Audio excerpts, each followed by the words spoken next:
topic of during the 2020 presidential campaign.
Subcommittee on Oversight and Investigations hearing will now come to order.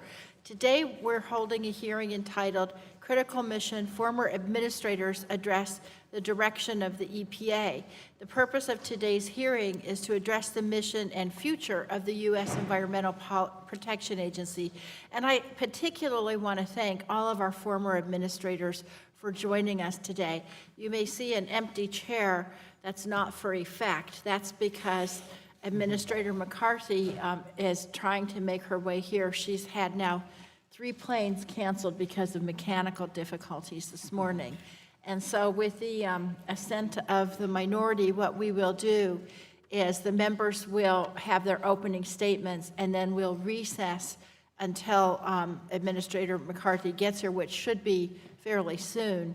And I think what we'll do, we'll probably recess till 11 o'clock to be respectful to the members.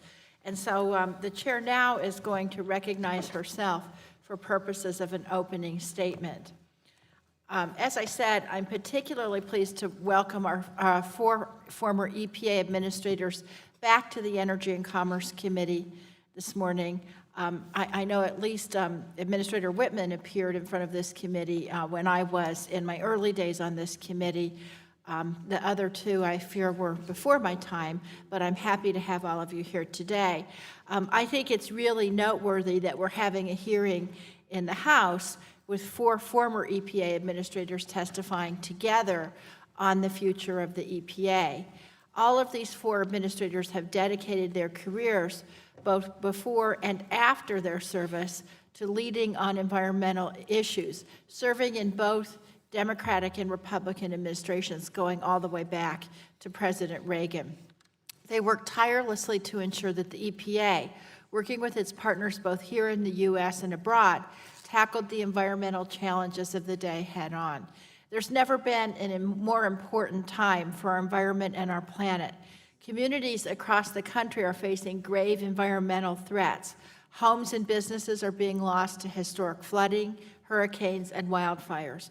Our oceans are rising, threatening coastal communities. Our coral reefs are disappearing, along with vast swaths of forests and habitat across the globe. And we're seeing biodiversity facing yearly declines. Across the globe and here in the U.S., we are seeing record temperatures year after year, increasing the risk of severe agricultural drought and leading to deadly heat waves. In my home state of Colorado, we have seen once year-round glaciers retreat, while wildfire season only seems to grow in length. And just last week, a new report by the National Oceanic and Atmospheric Administration found that carbon dioxide levels in the Earth's atmosphere hit a record level. And according to the Intergovernmental Panel on Climate Change, current CO2 levels are likely at the highest level in human history. Let me say that again. The levels are currently at the highest level in human history. Now more than ever, we need environmental leadership that rises to the challenges of our time.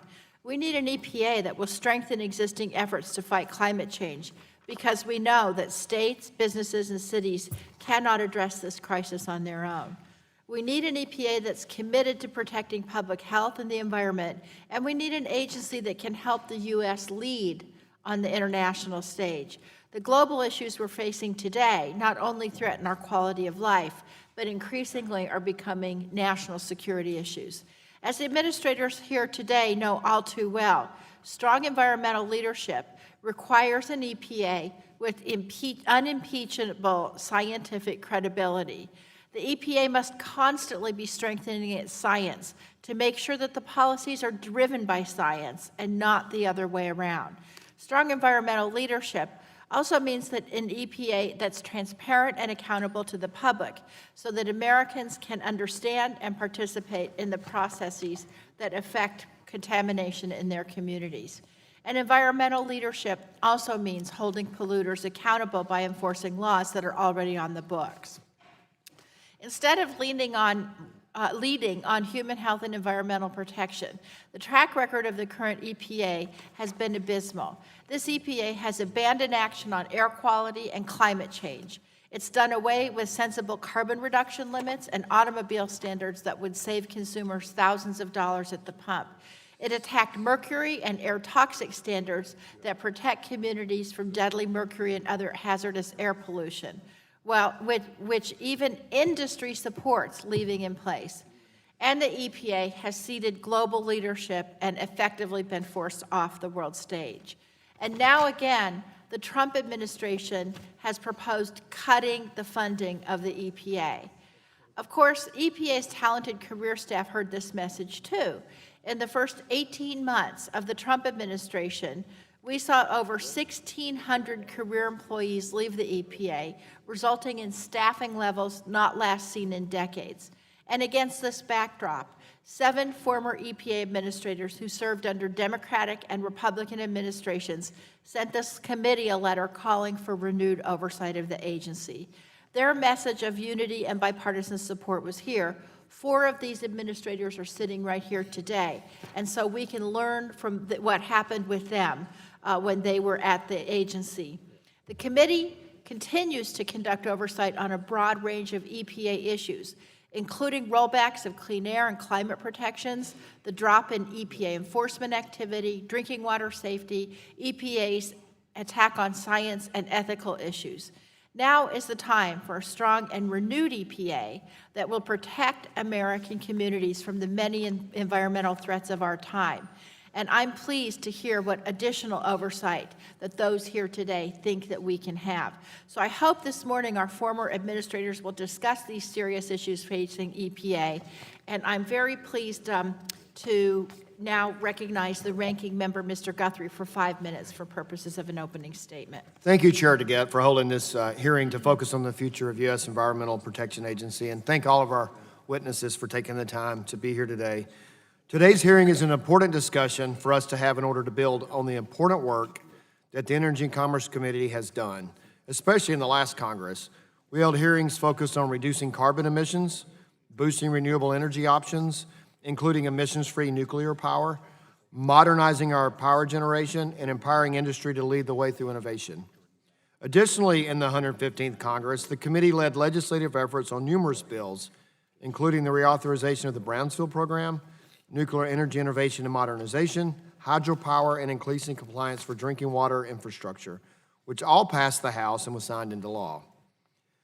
Further, there were additional bills that passed the House, including ozone standards, energy-efficient government technology, advanced nuclear technology, new source performance standards, and nuclear waste policy, just to name a few. There are exciting new ideas in sight, like carbon capture technology that can capture up to 90% of the carbon dioxide emissions that come from the use of fossil fuels in power generation and other industrial sources. This technology means that the carbon dioxide emissions do not even make it to the atmosphere to begin with. Since fossil fuels will be used to power our country for decades to come, the EPA should be working with its other federal, state, and local partners to help speed the way for innovative new technologies such as this. I want to be clear, we all want clean air, clean water, and environmental protection. But those things do not have to be achieved at the expense of jobs, prosperity, and national security.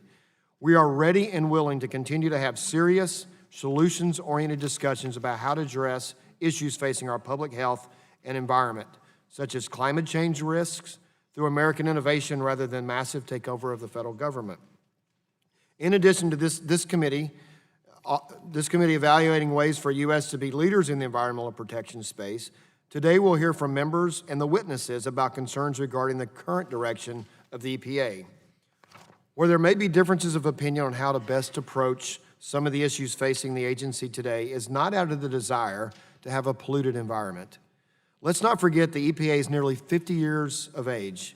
It might be appropriate to think beyond the model of the last 5 decades to contemplate an agency poised to tackle problems of today and tomorrow, not armed for those of yesterday.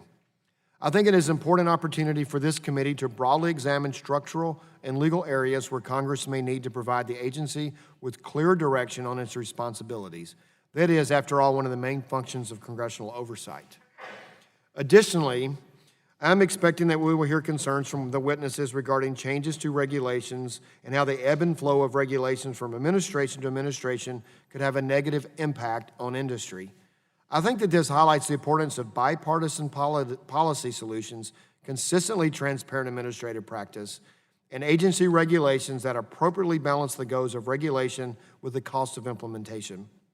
Finally, it is no secret that much of rural America views it with distrust and has for quite some time. Many members of Congress have heard stories from the district about family farmers and other small businesses attempting to comply with federal environmental regulations and feeling that the EPA was not a helpful partner. I am particularly interested in learning from our witnesses today about what can be done to earn back the trust of these communities. Ultimately, to truly succeed, we need stronger local, state, federal, tribal, and private partnerships where we can team up and leverage all available resources to accomplish the goals of cleaner water, air, and soil. I hope that we can have a thorough and honest discussion to inform the future of the EPA, its mission, and how we can best protect the environment. I thank our witnesses for being here today and sharing their perspectives, giving each of their experiences as former EPA administrators. And I yield back. Chair now recognizes the chairman of the full committee, Mr. Pallone, for 5 minutes just for purposes of an opening statement. Thank you, Madam Chair, and welcome to our former EPA administrators. We really appreciate your being here today. I think we're going to have 4, because I think Gina's on her way, who served under 4 different presidents. And obviously, you're uniquely qualified to share your opinions with us on President Trump's EPA and whether it's fulfilling the agency mission of protecting human health and the environment. I want to thank you for your efforts and the actions of previous administrations, both Republican and Democrat. Because of them, our air and water is cleaner, our land is better protected, and that's true not just here in the United States, but around the world, as other countries followed America's example of strong environmental leadership. EPA's record of accomplishment over the years has shown that protecting the environment and public health is not only good policy, but also good for the economy.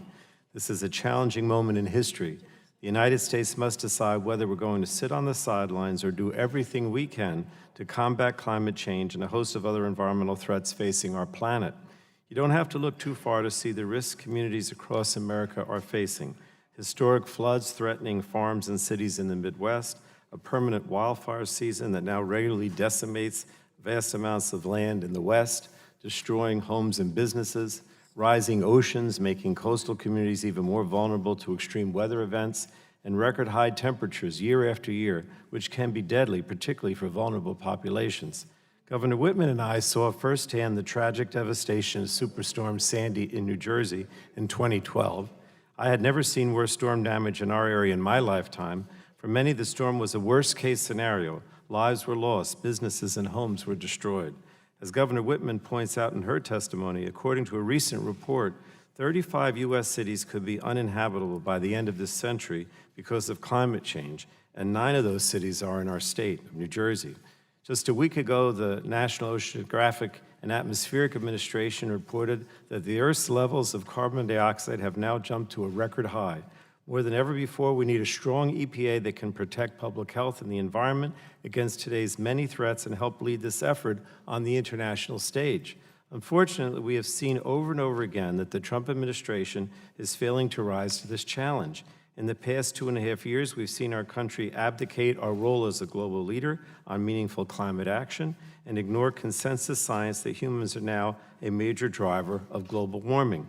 We've seen the Trump EPA roll back common sense limits on pollution from power plants, attack protections which keep American families safe from mercury and other toxic pollution. The Trump administration has also moved to weaken successful automobile efficiency standards, a decision that 17 of the world's largest automakers just last week threatens to cut their profits and produce untenable instability in the manufacturing sector. And these actions seriously undermine our ability to reduce greenhouse gas pollution, making the climate crisis even worse. We've also seen the Trump administration propose extreme cuts, in my opinion, to the EPA's budget, which would eliminate key agency programs, cut money for states and tribes, and eviscerate the agency's science apparatus. Now, fortunately, Congress, on a bipartisan basis, has not accepted those cuts. And not only is the Trump EPA sidelining science, in some cases it's purging it altogether. As these events unfolded at EPA in April, the committee received a letter from 7 former EPA administrators who served under presidents of both parties as far back as President Nixon. The former administrators, 4 of whom are with us this morning, urged oversight of EPA, offered to be a resource, and affirmed the vital bipartisan mission of the EPA. And during this Congress, the committee has already conducted oversight on a range of key issues affecting EPA, including rollbacks of clean air and climate protections, continued attacks on science, lack of enforcement of environmental laws, failure to protect workers from chemical risks, and the impact of the Trump administration's drastic proposed cuts to EPA's budget. And so we're looking forward now to hearing from this distinguished bipartisan panel. The 4 former administrators with us this morning truly know what's at stake because they were there and how to accomplish EPA's mission. So more than ever, our communities, families, and planet need a robust EPA that's fully committed to protecting human health and the environment. And we appreciate all the fact that, you know, what you did in your distinguished service and want to see what lessons there are to tell us for today. Thank you, and I yield back, Madam Chair. Chair now recognizes the ranking member of the full committee, Mr. Walden, for 5 minutes for purposes Thank you, Madam of Chair. opening statement. Regardless whether you're in government or not, we must always keep in mind that EPA's core mission tasked by Congress in statute, clean air for Americans to breathe, safe water for our citizens to drink, soils free from pollution. That's the core mission. Too often, people fall into the trap of assuming a clean environment's incompatible with economic growth and job creation. But we can and must have both. We need common sense regulations that protect the public, actually clean up the environment, and do so in a way that doesn't unnecessarily suffocate the economy or fail to consider the impact on American consumers and taxpayers. To this end, the EPA should focus on innovative problem solving and partnerships with states, tribes, communities, the private sector, and other stakeholders that leverage their resources and enterprise. Anticipate much of the discussion today will focus on climate change and the appropriate role of the EPA in combating it. I want to be clear, climate change is real.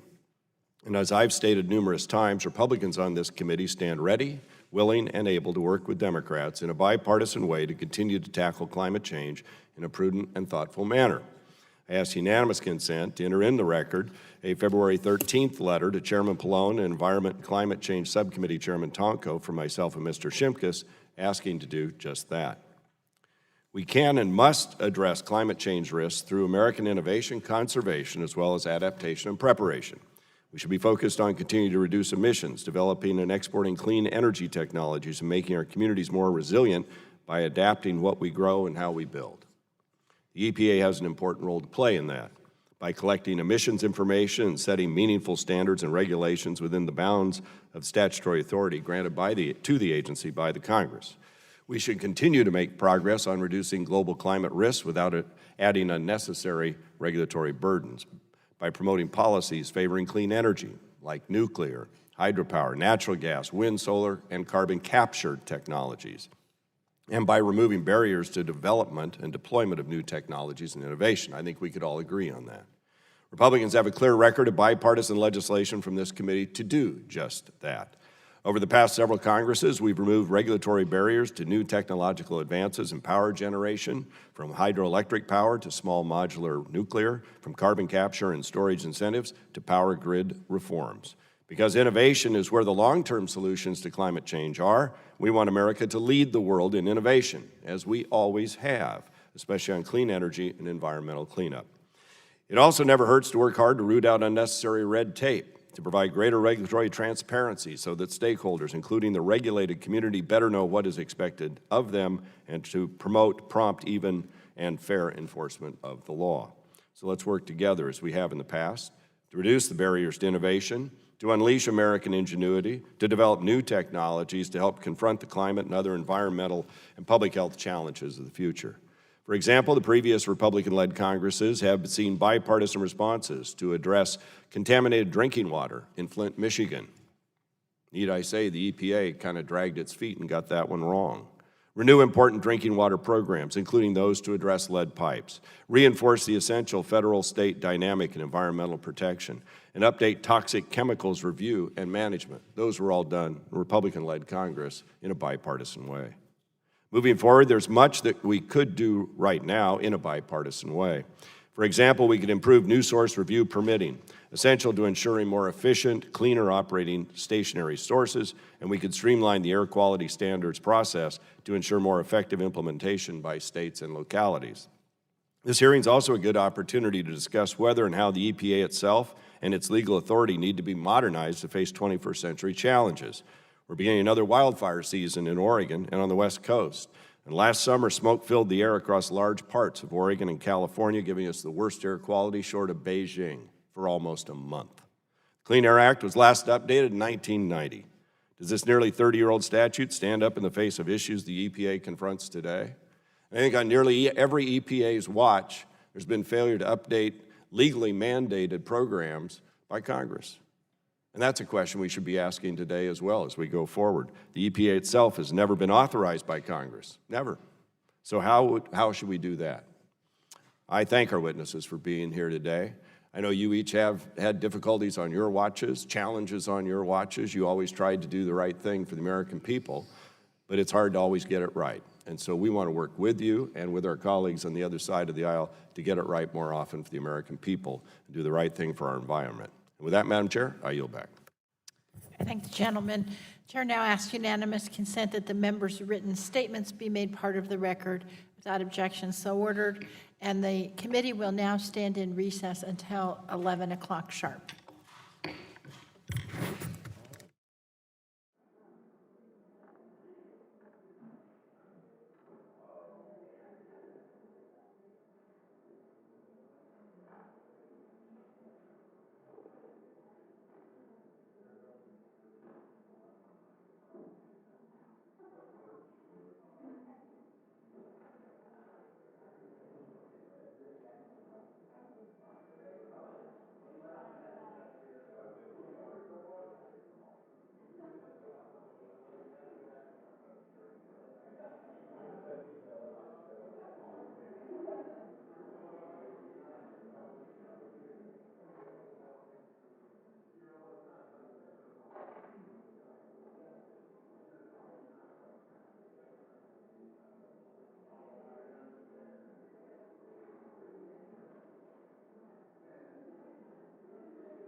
Hearing will come to order, and the chair will thank everybody for their comity and welcome Ms. McCarthy, who has had quite a morning of travel to get here, and we appreciate it.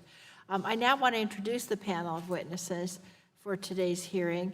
Ms. Gina McCarthy, Administrator of the U.S. Environmental Protection Agency from 2013 to 2017. Governor Todd Whitman, Administrator of the U.S. Environmental Protection Agency from 2001 to 2003.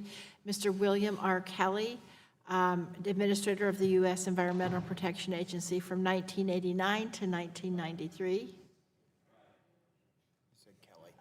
Reilly, I'm sorry. Mr. Reilly Kelly. They're all good Irish names. Mr. Lee M. Thomas, Administrator of the U.S. Environmental Protection Agency from 1985 to 1989. And I do want to, again, thank all of you for coming today. I know you're aware that the committee is holding an investigative hearing, and when doing so, we have the practice of taking testimony under oath. Do any of you object to testifying under oath today? Let the record reflect that the witnesses have responded no.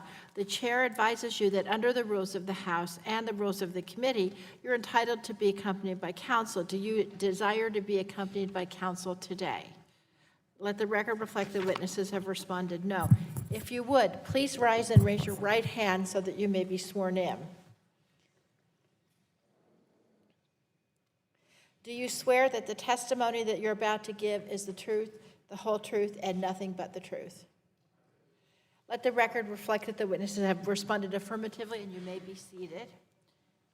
You're now under oath and subject to the penalty set forth in Title 18, Section 1001 of the U.S. Code.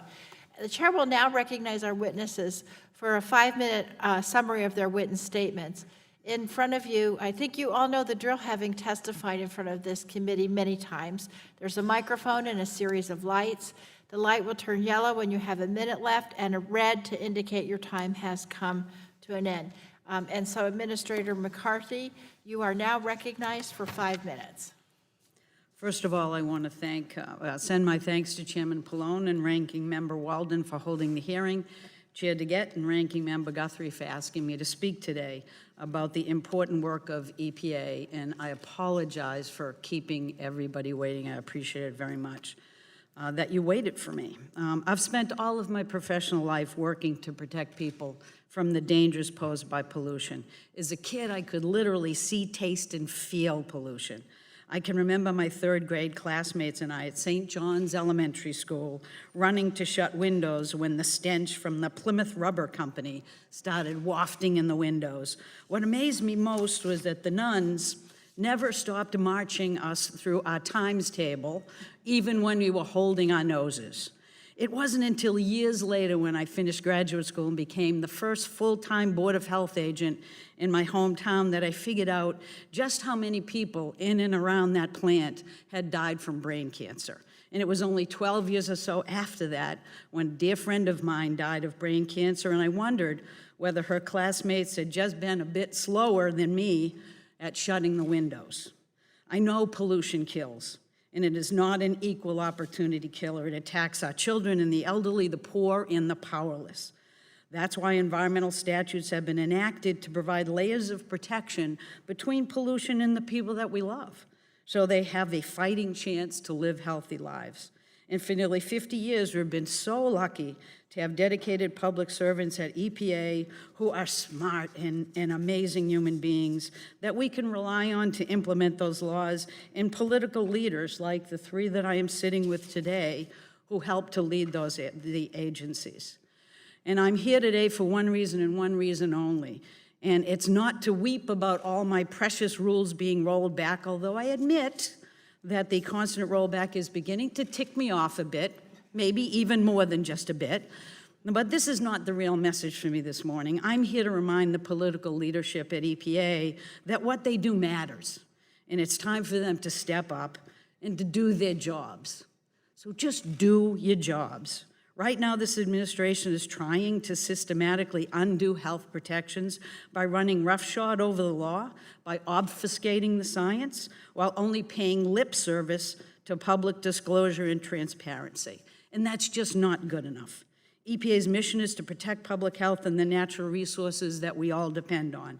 EPA's success is measured in human lives saved, fewer kids with asthma attacks, and how well we protect those most vulnerable from human exposures to pollution and arm the public with information and opportunities so they can live better, healthier, safer, and more just lives. That's worth standing up for. And I'm here to ask the committee to hold EPA accountable to its mission and its duty to American families across the country who fully expect that laws will be implemented, science will be followed, and people will be given a chance to engage in decisions that matter to them and their children in their future. Right now, it feels like the fox is minding the henhouse. EPA's political leadership is filled with conflicts that put special interests and former clients ahead of our kids and hardworking families.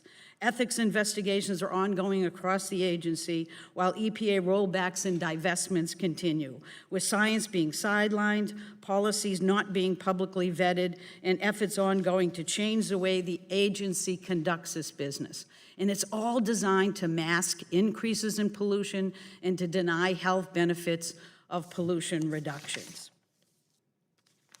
What does this all mean? Well, if we allow more pollution to be emitted, if we stop supporting and listening to the best available science, and if we start limiting EPA's ability to monitor and enforce pollution standards, then we are putting at risk the health and the future of every single child in our country.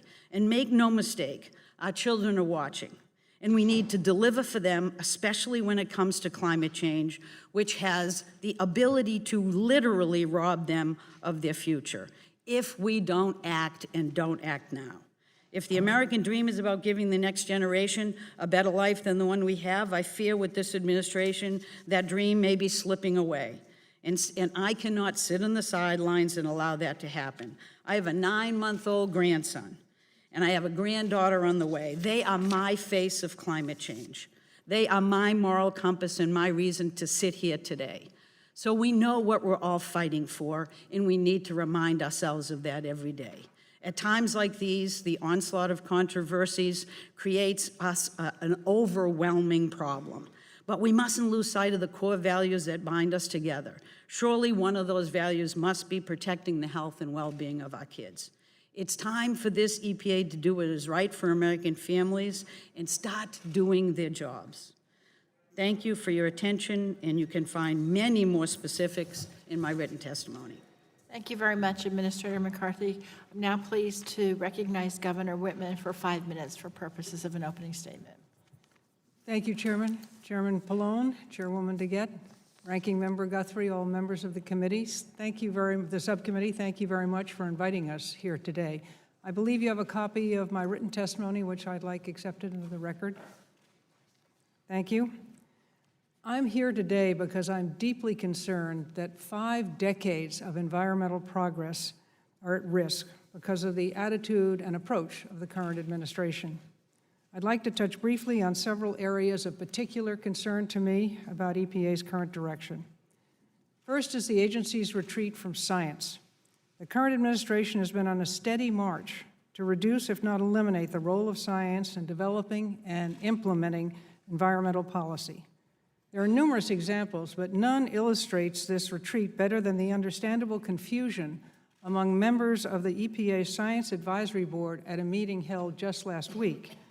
At this meeting, the members of the advisory board were told that the administration's effort to roll back certain clean water standards to the waters of the United States proposal was strictly a policy call and had little to do with science. That seems surprising to me. Second is the influence of the regulated community. All stakeholders should be heard as EPA develops policy, but none should be heard at the relative exclusion of any others. A study published last year found that the Trump administration has explicitly sought to reorient the EPA toward industrial and industry-friendly interests, often with little or no acknowledgement of the agency's health and environmental missions. This is wrong. It's wrong for the agency, it's wrong for the environment, and it's wrong for public health. It skews policymaking away from EPA's mission and diminishes public confidence in its decision-making. This trend must be reversed.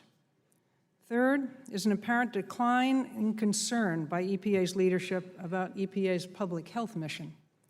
The United States has made significant progress in improving the environment and safeguarding public health from pollution.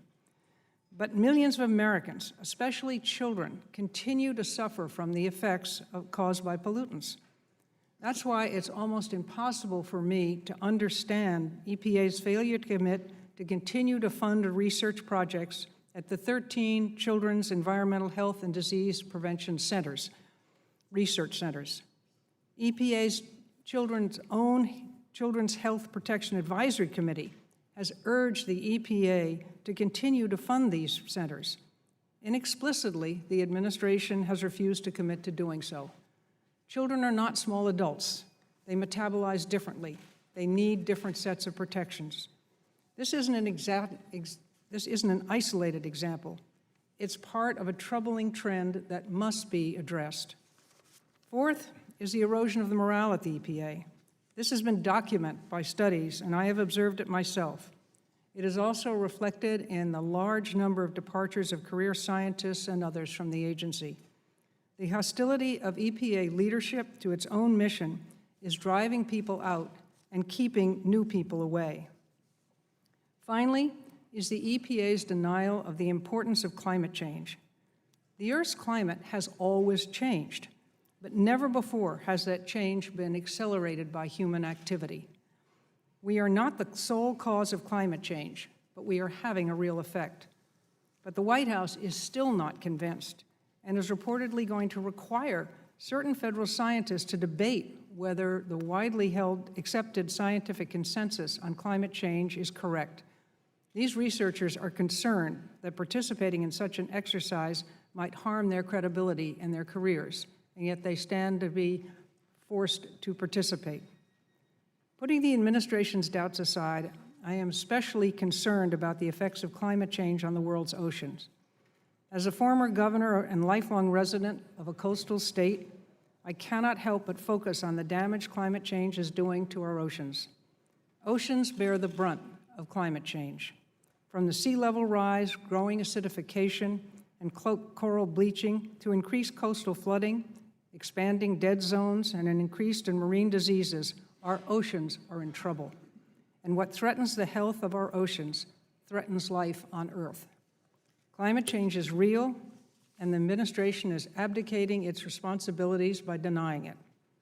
Madam Chair, members of the committee, there is no doubt in my mind that under the current administration, the EPA is retreating from its historic mission to protect our environment and the health of the public from environmental hazards. Therefore, I urge this committee in the strongest possible terms to exercise Congress's oversight responsibility over the actions and directions of the Environmental Protection Agency in the areas I have raised, and especially when it comes to climate change. Thank you, and I look forward to taking your questions. Thank you so much, Governor. I'm now very pleased to recognize you, Administrator Reilly, for 5 minutes for an opening statement.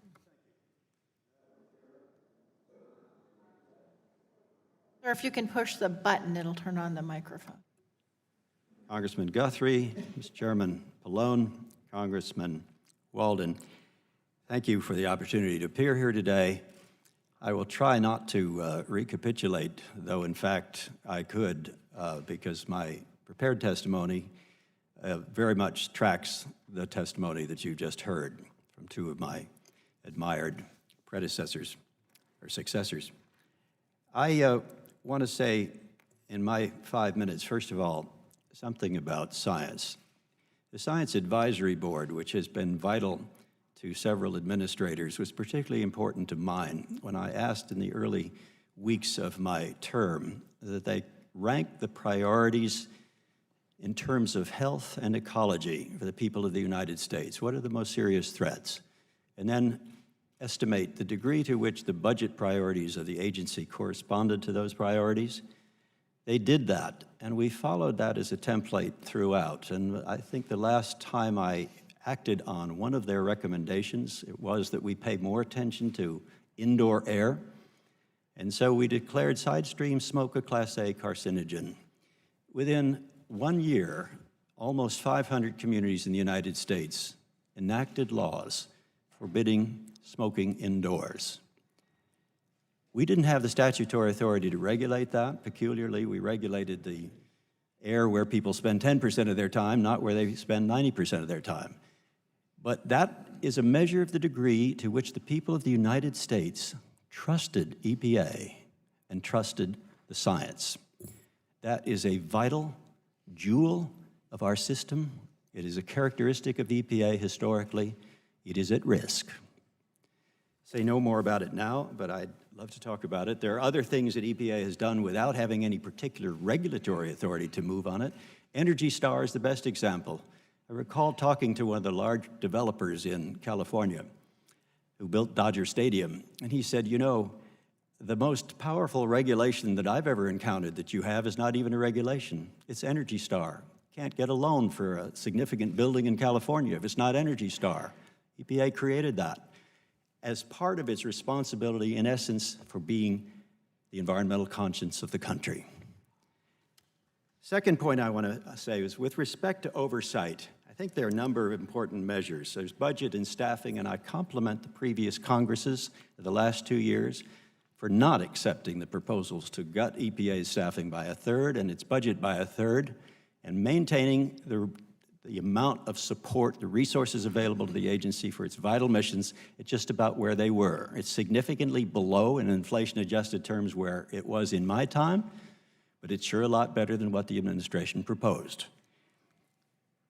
Budget and staffing, enforcement numbers, regulatory justifications, these are the measures of integrity of a regulatory agency which fashions itself in deregulatory mode. Look at the justifications for the mercury rule, the methane rule, the coal ash rule, the waters of the United States. The administrator said in his testimony and confirmation that they are very proud of having some 33 major regulations or deregulations efforts proposed or completed. Look at the language that justifies and explains those measures. Look for the environment and health and ecology as a priority. They are invariably presented in terms of their economic advantages, and he said that they, in fact, would reduce by $2 billion the burdens on industry to conform to those rules. With all due respect, EPA is supposed to pay attention and tries to with its cost benefit to the economic impact of its regulations, but the environment, health come first.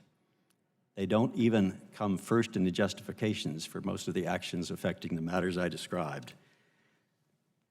Finally, I just want to say something relative to the future. As we address, if we ever do, and I certainly hope that we will do it in this Congress, the climate challenge, it will be vital to have the Environmental Protection Agency play a key role, I think, both in mitigation and in adaptation.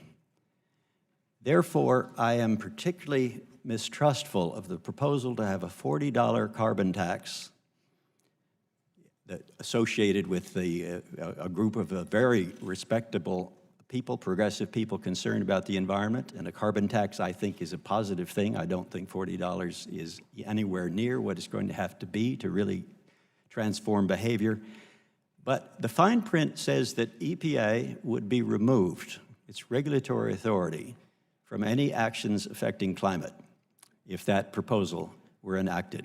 By the same token, so would the courts. Well, the two federal institutions that have addressed the climate problem are EPA and the courts. And to immunize major emitters for a $40 tax is, in my view, very unwise. And I would keep a close eye on the efforts to remove the authority, the regulatory authority from the agency, the one agency that has really tried to address that problem. I guess I've run out my clock, Madam Chair. I appreciate your time, but I want to say how much I respect and admire the attention that you are paying to oversight of EPA. There has never been a time when it was more urgently needed. Thank you. Thank you so much, Administrator Reilly. And now I'm pleased to recognize you, Administrator Thomas, for 5 minutes for an opening statement. Thank you, Chair Dingell, Ranking Member Guthrie, and other members of the committee. I appreciate the opportunity to come and talk about the mission of EPA, and particularly to talk about the role of this committee as far as oversight is concerned. You know, I was at EPA for 6 years, first as assistant administrator, then administrator, from '83 to '89. At that time, I went into business after 20 years in government. I've been in business for 30 years, and I've directed companies, particularly in the natural resource area, industrial manufacturing. So I've seen regulation and environmental regulation as a regulator, and I've seen it as a regulated. I can tell you in both instances, EPA, as the agency who in fact has the charge for protecting our environment, needs to be a strong, credible agency. The public demands it. The public deserves it. Business needs it. It needs a consistent, credible set of rules to operate by. I would say not only nationally, but internationally if possible. So the leadership of EPA at a national level and an international level is critical from business's point of view, just like it is from the public's point of view. So given this mission, you look at the law, and what you find is Congress has given EPA over the last 50 years an incredibly broad and deep set of authorities. Built into those authorities are natural tensions. There's the tension between the regulator and the regulated. There's tensions between individual rights and the community's rights. There's tension between cost of regulation and benefits to the environment and the public. Well, you've told EPA, look, you're going to have to make the tough decisions. You're going to have to come to grips with these kind of tensions. Well, the only way they can do that in an adequate way, and a somewhat balanced way, and it's balanced in the different laws different ways, is if they have the capacity to do it. Scientific capacity, economic analysis capacity. Have they got that kind of capacity in the agency? Well, in fact, I'm very concerned about, do they have that capacity?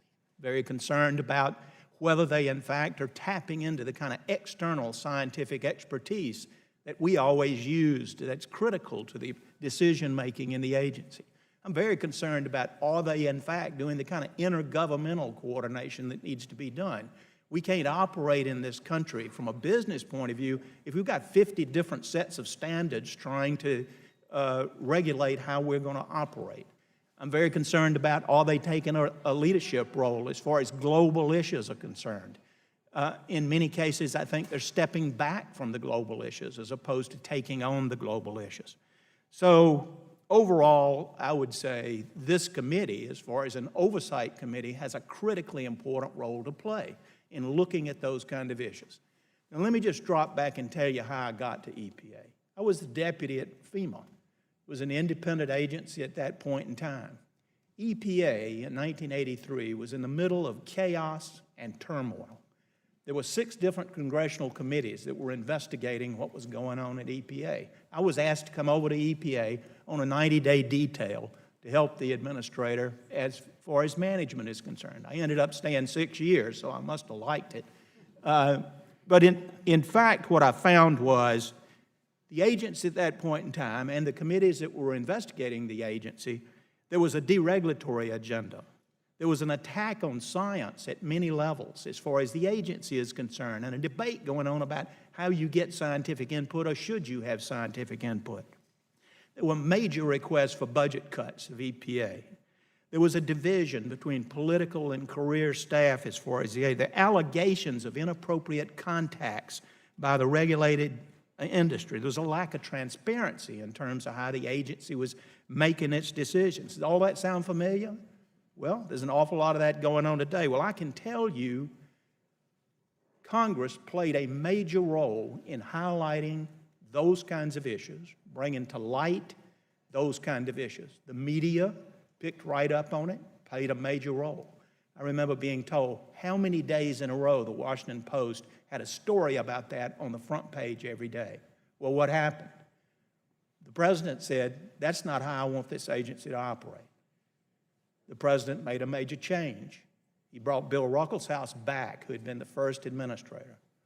I had the opportunity to then work with Bill for the next 2 years, and then I became administrator. I'll tell you what Bill did. He put a new management team in place. He said, we're recommitted to the mission of EPA, protecting the environment. We're recommitted to implementing the laws the way they are.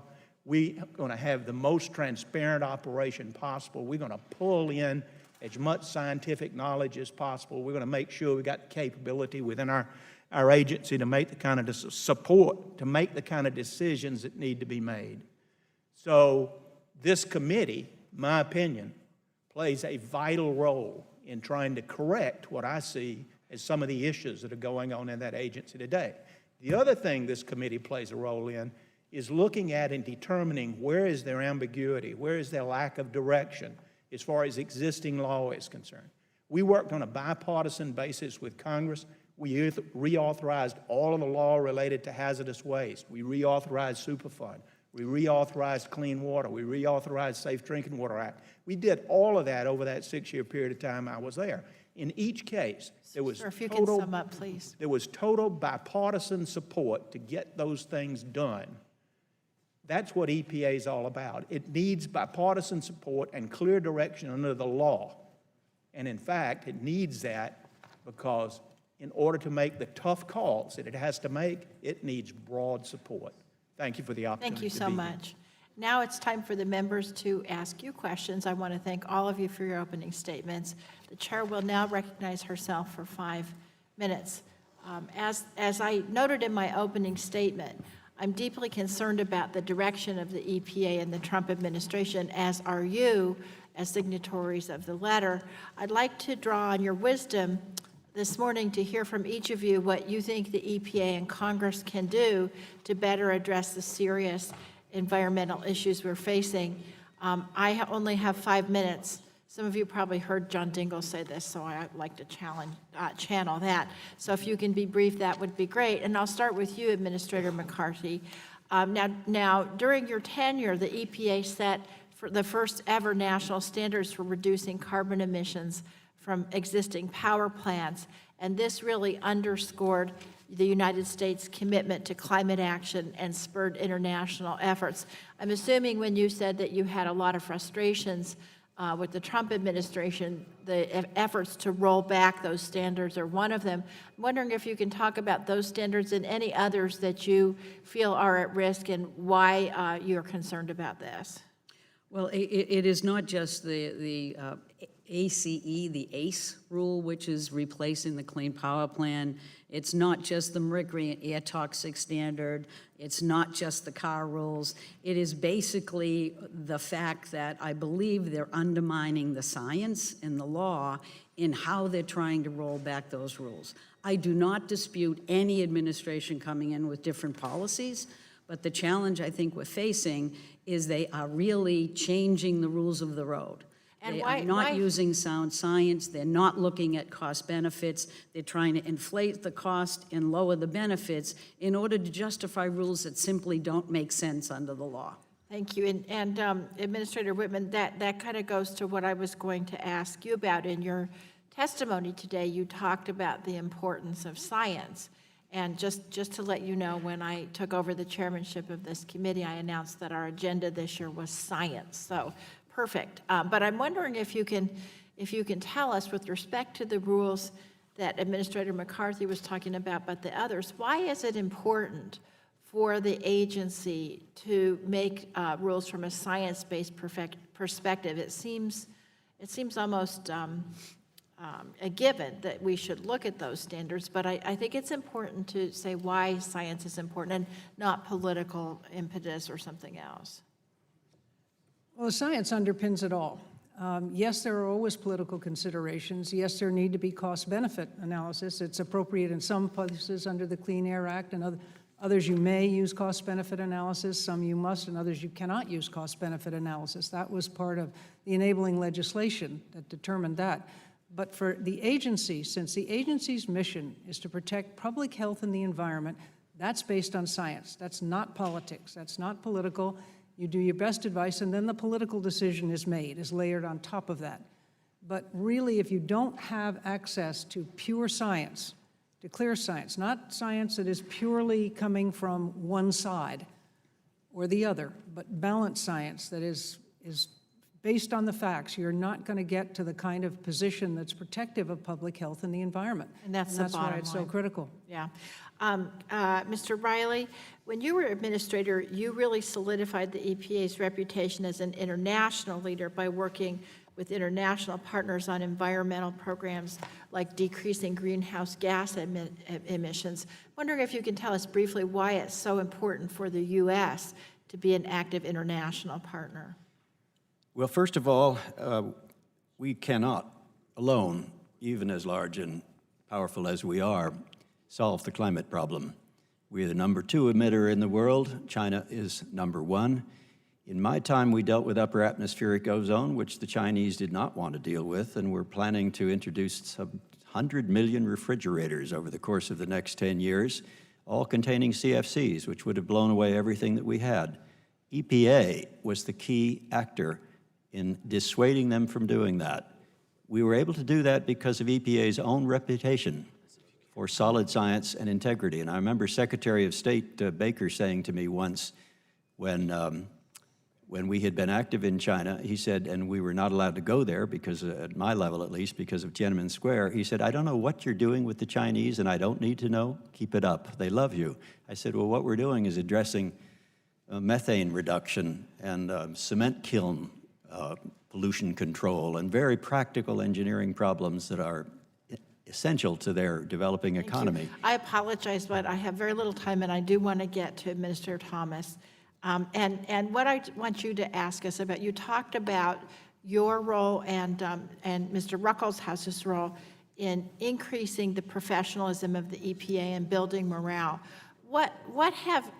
Why is that important, and what have you seen in the recent EPA that gives you pause? Well, it's critically important that the EPA staff understand that there's an overall commitment to the mission of the agency, protection of public health and the environment. And in fact, you're going to work hard with them, not only to ensure that there are adequate resources, but you're going to work hard with them to ensure that their voices and the voices of external, particularly scientists, are heard in the process of decision-making. It's critical if the agency is going to have the credibility in its decisions that, in fact, will enable the public, the regulated community to have confidence in what they're doing. So morale basically flows from, does the staff understand that there is an overall commitment? Are you working with the staff to provide them with the tools and the resources they need to do their job? And do they, in fact, feel like this is an open and transparent agency, and our decisions, and in fact, our decisions will be supported by the public because the public had sufficient input into us making those decisions. Thank you so much. Chair now recognizes Mr. Guthrie for 5 minutes. Thank you, Madam Chair. Thank you all for being here. And Mr. Reilly, in your testimony, you mentioned rural America is where EPA is mistrusted. I represent the 2nd District of Kentucky, several rural areas, several counties. A lot of us represent rural America. So I'm interested in that comment that you made. And why do you think EPA is mistrusted in rural America?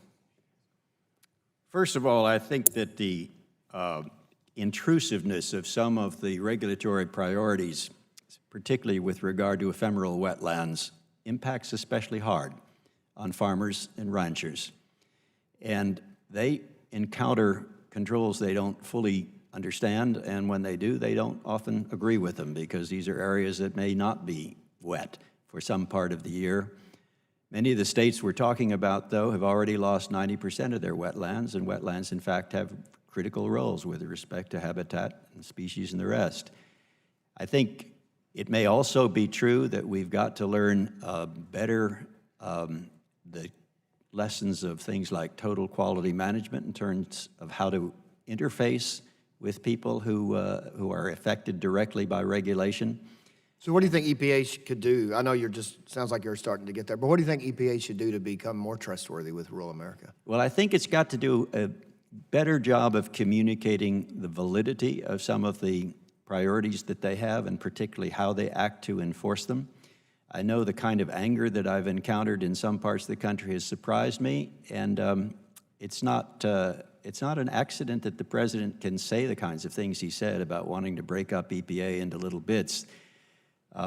because of the existing anger. Rural America has its own problems that go well beyond the environment and far beyond EPA. But any regulatory agency that affects farmers, I have a farm, I'm on my way to my farm tomorrow in Illinois, is particularly dealing with an independent community of people who don't like to have their use of their land interfered with.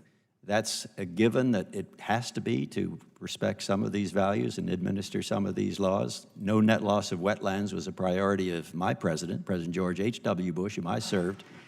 But it's not a popular I need to one. get a couple more questions. So you also mentioned frictions are evident in state relations with EPA. What kind of frictions were you referring to in your testimony? And you said frictions are evident between state, and in your testimony you said that, between state and federal? Well, the structure of our laws anticipates the cooperative relationship between the federal government and the states, and particularly lays upon the states minimal requirements that EPA is in charge of overseeing. That is obviously a fraught relationship in many cases, with states having either different priorities or different sense of their own resources. We all, I think all four of us here, have had to deal with states that had a different opinion on the administration of laws, perhaps, than we had, and sometimes they were successful in prevailing, sometimes we were. But that, I don't consider that in any way you mentioned in your opening statement WOTUS particularly, and I know that's where, from the rural area, my rural areas, a lot of people talked about the WOTUS rule that was coming down. Yes. And, you know, the statute clearly uses the word navigable, and navigable means something. Does navigable mean something in that law, or was it something? So that's a friction where the federal government seems to be encroaching on what Congress clearly wanted the states to do. Or the word navigable means nothing. My sense is the navigable is part of the Rivers and Harbors Act, but not necessarily the authority that they're drawing on here. But I'm very aware of those differences of opinion, and certainly aware that the agriculture community sees them very differently from the environmental community. But, and have the sense myself, frankly, that a hierarchy of wetlands characterization would probably make the administration of wetlands regulation more popular, or at least less unpopular in the rural areas. Thanks. Well, and Mr. Thomas, I know we have to clarify this, and I appreciate you saying this is the committee that needs to be looking at this. So I think Congress does need to step in. And a question, should EPA's role with regulated entities be collaborative, adversarial, or impartial? Yes, Mr. Thomas? Yeah. You know, my own sense is it needs to be a very disciplined process that EPA uses in terms of its decision-making. I'm almost out of time, so I was going to add, and with environmental groups. So if you'll throw that together, I was going to ask you that next. I would like to see special interest groups as a part of that process, having their input. I'd also like to see a broader community having their input as far as the agency is concerned. And so you've got interest as far as the regulated community, you've got interest as far as environmental interest. All of that needs to have a process for input as a part of dialogue. One of the things I did, by the way, is on a number of rules, I set up a regulatory negotiation process. As opposed to going through the typical process, we actually got stakeholders around the table with a mediator. And we actually tried to work through a negotiation process. And in some cases, we were pretty successful. It eliminated litigation down the road. It gave us a good rule that allowed us actually to implement things more quickly. So I think you can use different approaches. The one thing you don't want to do, because of credibility, is you don't want to have one side or the other side have unfettered access or inappropriate access. It needs to be open and equal. Absolutely agree with what you just said. So thank you very much. And my time's expired now. Yield back. Thank you so much. Chair now recognizes the chairman of the full committee, Mr. Pallone, for 5 minutes. Thank you, Madam Chair. I wanted to get Governor Whitman and Administrator McCarthy to elaborate a little more on what they think needs to be done by the EPA with regard to climate change and science. So let me start with Governor Whitman. Do you believe that the current administration is doing enough to combat climate change? And if not, what is preventing them from playing a more active role?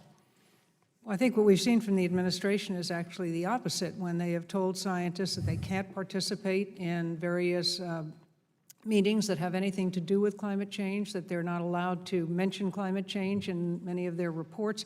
It's a denial that doesn't make any sense. We need to be at the table. It's understood, and the American people understand, that the climate is changing. We can debate over how much is human action or not, but we certainly know that humans are having an impact on the climate, and a serious one. We can't deny it. It won't go away because we're not talking about it. And unfortunately, what we're seeing today is there are a number of communications that have been put out and things have been made known to staff that they're not to engage in climate change, they're not to talk about it, and it's not just at EPA. DOA, DOE, we've seen it at the Department of Interior. Throughout the administration, there's the attitude that we don't want to talk about climate change, and that's going to hamper us in the long run from our ability to truly look at the science and see what's underneath it, see what can we do. We're not going to stop it. It's a natural phenomenon. We're not going to stop climate change, but we need to know what we can do to slow it down and how do we prepare for it, because it has very significant implications for us. New Jersey particularly being a coastal state, but it's a national security issue, and the Joint Chiefs of Staff have agreed that it's a national security issue, and actually it was Ronald Reagan, as I understand it, who put it on the National Security Council agenda for the first time. Not that he fully believed that humans were the cause, but he knew it was something coming at us that was important, and we needed to keep our eye on it, and I'm afraid we're taking our eye off that ball. Thank you. Ms. McCarthy, what are your concerns about how this administration is using or not using science to guide its climate change policies at EPA? I'm concerned that they're limiting science to disallow the agency from looking at some of the best science available. I'm worried that they're dismantling expert panels at a time when their expertise is needed most. I'm worried that they're looking at programs like New Source Review, which is a significant permitting program to ensure that excess pollution isn't unfettered. And they're under the radar screen doing memos about this and in letters to industry without any potential for public input. I'm worried about many things at EPA now, about transparency as well as the science. I'm worried that they won't let academic scientists on the Science Advisory Board or expert panels if they've taken any resources in terms of grants from the agency, while they're not applying that same standard in terms of looking at all at industry scientists and whether they have potential conflicts of interest. I'm worried about the fact that there seems to be, industry communications in a way that's not made public. Decisions are being made by letters, by policies, by memo that normally would have had public interest, public participation, and should. And I'm worried about the fact that all of the ways in which the agency has traditionally, since the Reagan administration, looked at cost-benefit is being tossed on its head. We're throwing out the rules of the road that have given stability, that have taught the industry that they can rely on how we implement and enforce. I'm worried about enforcement. Enforcement now is the weakest it's been in 20 years. It's the lowest number ever in terms of civil penalties.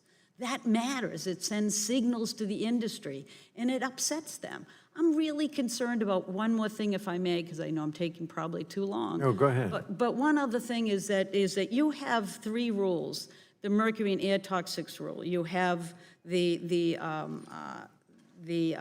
clean car rules, and you have a decision to not actually move forward to regulate hydrofluorocarbons, where the industries themselves differ. The regulated industry differs from the agency outlook. And they're actually, look at the automakers, they're saying this is absolutely tremendously bad for them, for their profits, for their stability. I have never seen an administration come in and instead of having new policies, their sole goal seems to reverse everything that has ever been done. The instability in industry is palpable right now. The signal it sends is don't worry about anything, but you also can't have the guarantee of a level playing field. Those things are important. Thank you. Thank you, Madam Chair. So much. Chair now recognizes Mr. Walden for 5 minutes. Thank you, Madam Chair, and I want to thank you all for being here and for your service to the American people in the cause of better health and cleaner air and water. I agree with many of the statements you made regarding the importance of sound science. I believe we can not only support the use of good science or public input when it guarantees our preferred policy solutions, we should always support that science. I also believe it should be transparent to the public. We've had fights in this committee and in this Congress over that. I think it ought to be peer-reviewed so we know it's not politically biased. I fought for that when it came to listings in ESA. Usually got pushed back by my friends on the other side of the aisle, but I think we're better served, whether we agree or disagree with the outcome, when it's actually science we can believe in and trust, and that it's publicly available. And so you'll always find me on that side of it. Do you think, I'm going to ask you each kind of a yes or no. This isn't a gotcha, by the way. It's just a yes or no. Should Congress substitute its own judgment on a matter of scientific concern or truncate the time EPA has to review a matter, therefore the shortcutting consideration of solid scientific data needed to inform policy and regulatory decisions before the scientific research is complete? Because we have those debates here. Should we step in before EPA and the professionals you've all talked about have finished their work? Can you just, I know it's a wide-ranging question, but maybe just right to left. Mr. Thomas? Yes or no? There's such a thing as a precautionary principle, which I think underlies a lot of the decisions at EPA. You won't reach a point where all the uncertainty has been defined. You have to begin. I did that. All right, Globally, we did that with the stratospheric ozone approach when we negotiated the Montreal Protocol. There was debate on that, but we used a precautionary principle, and fortunately, we were absolutely right.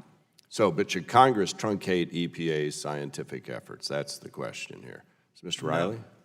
My answer is to say that what you want is an Environmental Protection Agency or any agency working on a problem that's doing so vigorously, seriously, with an end to getting an answer. And if you have that kind of agency, then Congress should not substitute itself. All right, Ms. Whitman? If Congress is confident in the quality of the science, they shouldn't step in before that's completed, to the extent it can be completed. Thank you. Ms. McCarthy? Yeah, I'm with the rest. Yeah, I believe that Congress's job is to charge the agency, give it And let them authority it finish their believes, work. and let the scientists make the science decisions. Keep politics out of it. Thank you. As I mentioned in my opening statement, the Clean Air Act was last updated in 1990, nearly 30 years ago. Included in the Clean Air Act is a requirement that the EPA complete a review of criteria air pollutants, including ozone, particulate matter, carbon monoxide, and others at the 5-year intervals. Yet EPA has regularly missed those deadlines, as you all know. For example, the last review for carbon monoxide took place in 2011, 8 years ago. The last review for the primary standard for nitrogen dioxide took place in 2010, 9 years ago. And at one point, the secondary standard for sulfur dioxide was not updated for 39 years, a period that included the tenures of 3 of you. By our account, you all missed multiple NAAQS deadlines during your tenures as administrator. I think, Ms. McCarthy, you're on the hook for 3 of those. Ms. Whitman, 6. Mr. Reilly, 4. Ms. Thomas, 2. So my question is, because the agency falls so far behind on these deadlines, by the time one criteria air pollutant standard is complete, EPA has to start the process over again or risk missing the next deadline, which you've all proved capable of doing. And the states are struggling to keep up as they are the ones that subsequently have to create and enact implementation plans to come into attainment with those standards. So, having laid the predicate here, this all begs the question, is the process envisioned by the Clean Air Act, should we keep the 5-year standard and the resulting failures of compliance we've seen at EPA for decades, or should we lengthen the time period for review to 10 years or another appropriate length of time? We'll go left to right, and I've only got 1:22, so Ms. McCarthy? What I would suggest is that you be careful doing either. You want the science to be correct. The agency moves to the extent that it can, as quickly as it can. But if the law says 5 years, Yep. you missed it a couple times. Ms. Whitman, let's go to you. The agency has the staffing that it needs. If it has the scientists it needs, it should be held to that standard. and move as quickly as it can. So given the number you missed, But you're it's telling me you frustrating. didn't have the staffing or what you needed then? No, under it's the Bush frustrating because it administration? is a tight time frame, and there are a lot of That's why I'm complicated asking the things. question, is it too tight? Because it seems like nobody's able to meet it regularly, and yet all this spills out to the states, and you're Clearly too chasing an tight. old standard, right? So, Clearly too tight. all right, Mr. Reilly? Mr. Walden, I think that's a smart question. And, Thank you. I think there are many reasons why we miss deadlines, and frankly, some of them are political. Sometimes the Office of Management and Budget intervenes to prevent that. Other times, many of the deadlines that are missed by EPA are missed because this Congress doesn't appropriate enough money or makes too many unreasonable demands with respect to the agency. I think of the number of reports that we were supposed to file in the course of a year. I couldn't agree more. So my answer to that question is I would not alter the year's requirements, the 5-year rules. I would keep the heat on from Congress, which you're in the best position here on this committee to do. Well, look, you've had Republican, now, Madam Chair, everybody went over by at least a minute and a half. Mr., if I could, The chair will give you 20 more seconds. thank you. I guess what I'd say is Republicans and Democrats have chaired this committee, this Congress. You had Republican and Democrat presidents. We have Republican and Democrat EPA administrators. And nobody's been able to meet the deadline the statute requires. So I'm just trying to find out what the best one is, but we're out of time, so thank you. Chair now recognizes Mr. Ruiz for 5 minutes. Thank you. As you all know better than anybody, EPA is truly a public health agency. And by setting limits on air and water contaminants, supervising cleanup at Superfund sites, and restricting harmful chemicals from being sprayed on crops, EPA plays a vital role in keeping our communities and families safe. Governor Whitman, you have previously written that, quote, toxic waste allowed into streams, methane needlessly leaking into the air, power plant and tailpipe emissions unleashed, restricting the use of widely accepted public health research, these policies hurt all Americans, regardless of party, unquote. So, Governor Whitman, do you believe the current EPA is doing enough to protect the public health? If not, what message do you think they are sending by rolling back vital human health protections? I think, as I've stated before, that the administration currently, the EPA currently on the track that it's on, is endangering public health and the health of the environment. I think it's critical that we continue to be protective. I'm all for looking at regulations, to go over them from time to time to make sure they are relevant, that they are still meeting the needs, that there isn't new technology or we haven't found out new things, need to set another standard. But we have to remember that this is about protecting public health and the environment. And to the extent that we roll back regulations without a thorough scientific basis for those rollbacks and setting new standards, it concerns me greatly about what that means for the mission of the agency. Thank you. Administrator McCarthy, since leaving the administration, you have continued to advocate for public health, and now you are a professor at the Harvard T.H. Chan School of Public Health, in which I'm a graduate in 2007.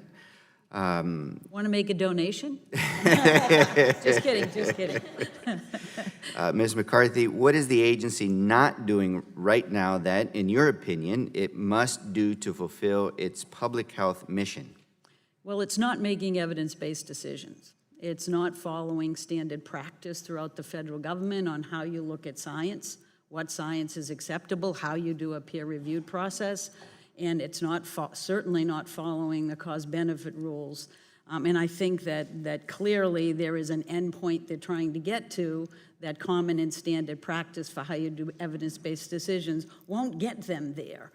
And so they're also not being transparent, which I think if we're dealing with public health, I want to know the impacts of decisions. I want to know what they mean for me and my family. And I think every other person in the United States should know what you're doing, what you're contemplating, and be able to weigh in.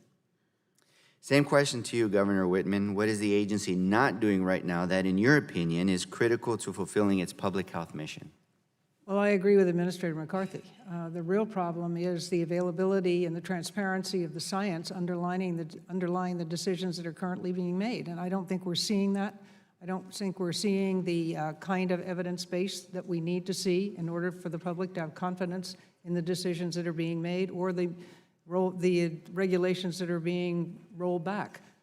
That's what we're missing, and that's what we need. Thank you, Governor Whitman. In your testimony, you state EPA's mission of protecting the public health and protecting the environment are, quote, inextricably linked.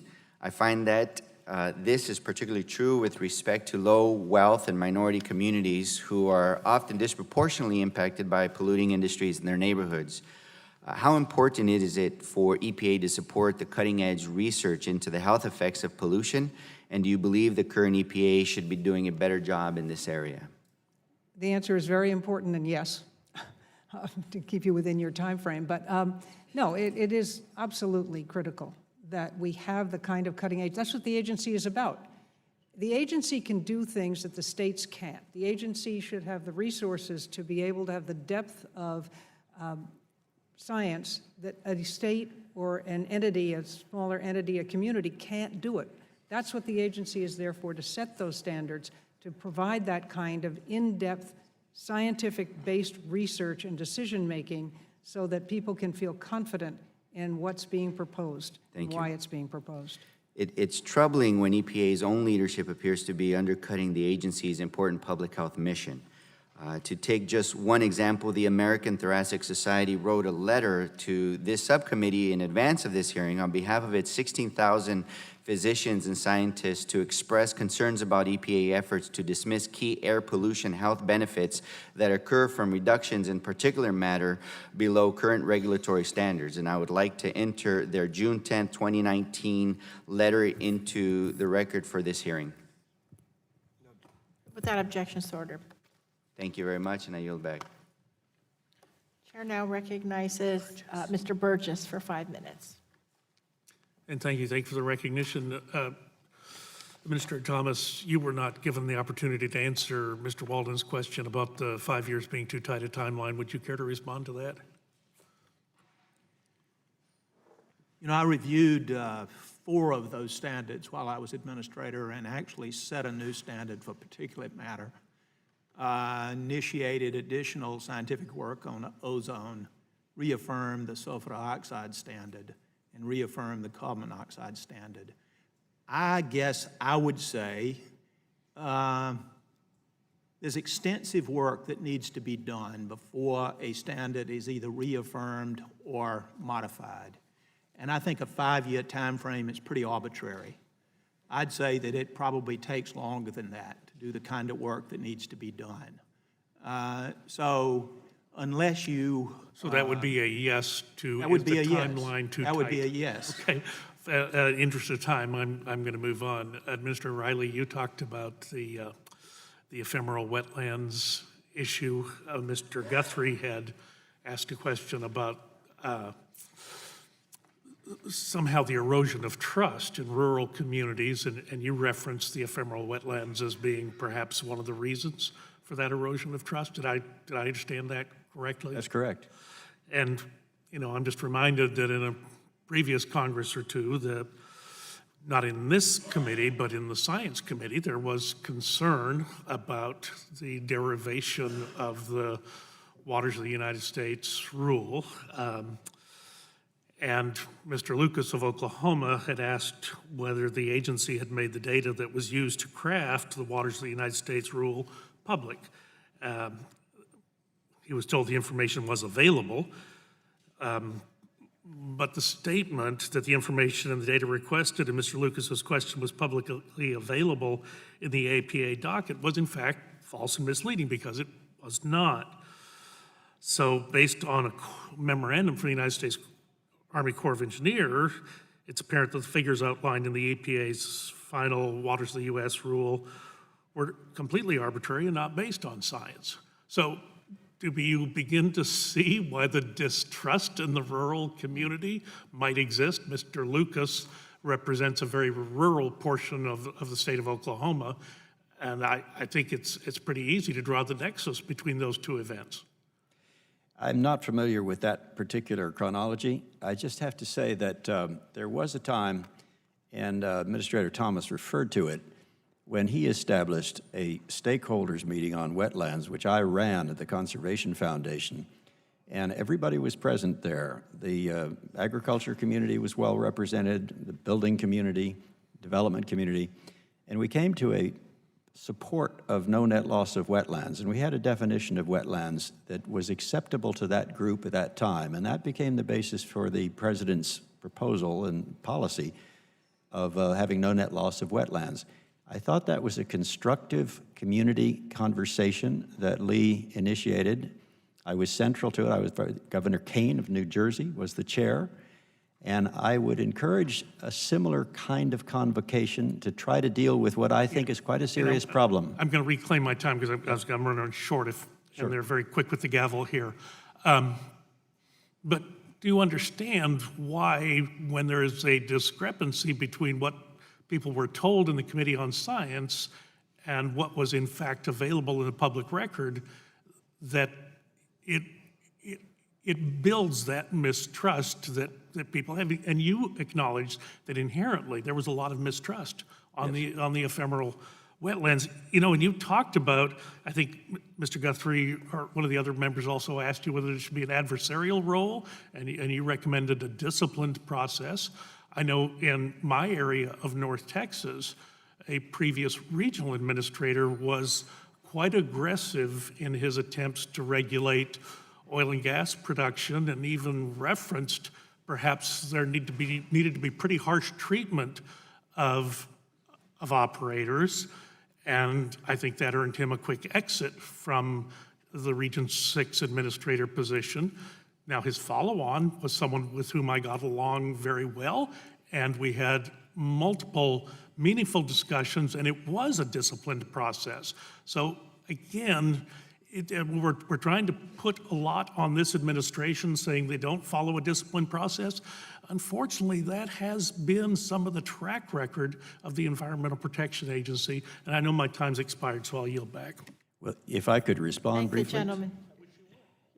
I'll allow the gentleman to respond briefly. Some of the issues in Texas I'm very familiar with. I've been on the board of what was Energy Future Holdings, Texas Utilities, for a number of years. And as you raise an issue on the environment there, one that really deserves attention is the methane rule. My experience with the oil industry and actually the mercury rule as well, is that both of those rules had been accommodated by Texas industries. They were not in need of revisiting. They had tens of millions of dollars been laid out to accommodate them. But if I may, the Supreme Court recommended a cost-benefit analysis must include information on cost in the mercury rule. Right. That was Gentleman's their time's expired. opinion. Thank you. I'll yield back. Thank you. Chair now recognizes Mr. Sarbanes for 5 minutes. Thank you, Madam Chair. I'm very excited that you're here, all of you, with this really crucial perspective on the EPA. And obviously, as you know, one of the most important parts of EPA's mission is to protect public health and the environment, ensure that our air is safe to breathe. And I'd like to better understand what EPA can do to protect our communities from the dangers of air pollution. Governor Whitman, you described the administration's rollback of environmental protections as, quote, an unprecedented attack on science-based regulations designed to protect the environment and public health, which represents the gravest threat to the effectiveness of the EPA and to the federal government's overall ability to do the same in the nation's history, unquote. Can you just talk a little bit about how the rollbacks threaten the overall effectiveness of EPA? Well, to start with, it undermines its authority. It undermines its credibility. When you start to remove people from scientific panels that are the pure scientists and replace them with those who represent industry to a degree that it is an unbalanced advisory board, you're starting to undermine the credibility and the confidence that the public will have in the decisions and recommendations that come from that. We see this happening again and again as the agency is starved for money. As was mentioned before by one of my compatriots here, that the fact that we're not having enforcement, it's not that you want to have penalties, it's not that you want to just have the big stick, but if industry doesn't know that in fact there will be penalties if they are bad actors, they will go ahead and do what they've been doing that might hurt public health. It is hurting public health if that's what's determined. Those things send messages, and if those messages aren't clear, if those messages don't reflect a real commitment to protecting public health and the environment, then the agency is being undermined, and public confidence in the agency is undermined, and our public health, bottom line, is being undermined. Thank you. Administrator McCarthy, prior to serving as EPA administrator, You ran the Office of Air and Radiation at EPA, which has been very busy in the current administration, as you know, proposing to roll back or undermine protections on methane, carbon, mercury pollution, and automobile efficiency standards. Can you talk about how those rollbacks are going to affect public health, please? But I would indicate to you that they're going to have a significant impact on public health if they are successful, which in many ways I question. We all know that carbon pollution comes part and parcel with other conventional pollutants, and that those pollutants that really hurt us. They impact children, they impact the elderly.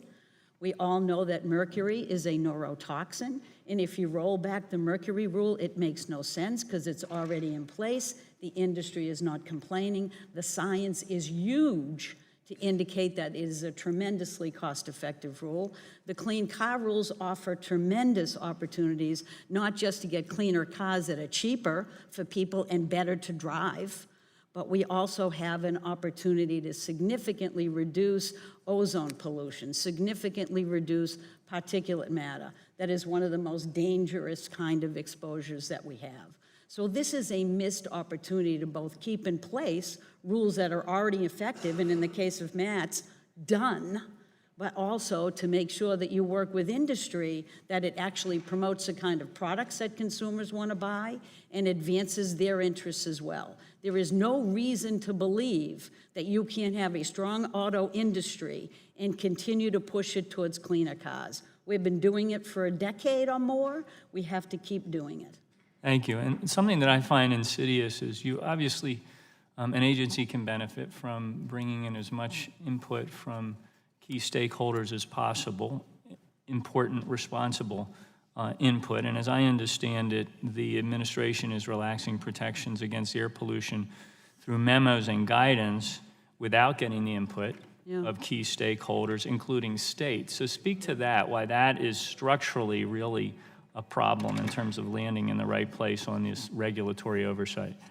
Well, EPA and states are in a partnership in order to work together to make sure that we're meeting the mission of the agency. And part of the challenge that I face is that I know that much of the changes are being done with the idea that we're in some kind of cooperative federalism here. I don't consider it to be cooperative federalism if you propose consistently to stop funding states, if you propose to reduce the kind of laboratories and expertise that EPA has that no state can possibly move forward and produce. And so it's extremely important, I think, for states to be involved in these decisions. It's equally important for the regulated industry to be at the table. And it's equally important for people that care about the environment and advocate for it to be at the table. If someone asked me what I thought about the relationship, I think a collaborative process is okay. There is no reason why you can't come to an understanding of how to meet our needs in terms of public health and the environment, while at the same growing the economy. And the public Gentleman's time's expired. And the public takes great comfort in that partnership, I'll add. Chair I yield back. now recognizes Mr. McKinley for 5 minutes. Thank you, Madam Chairwoman. We can all agree that we want a cleaner environment, and I think we made tremendous strides in air and water and the environment over the years. However, the recent EPA has had a history of overreach and been misleading Congress and the American people in the process.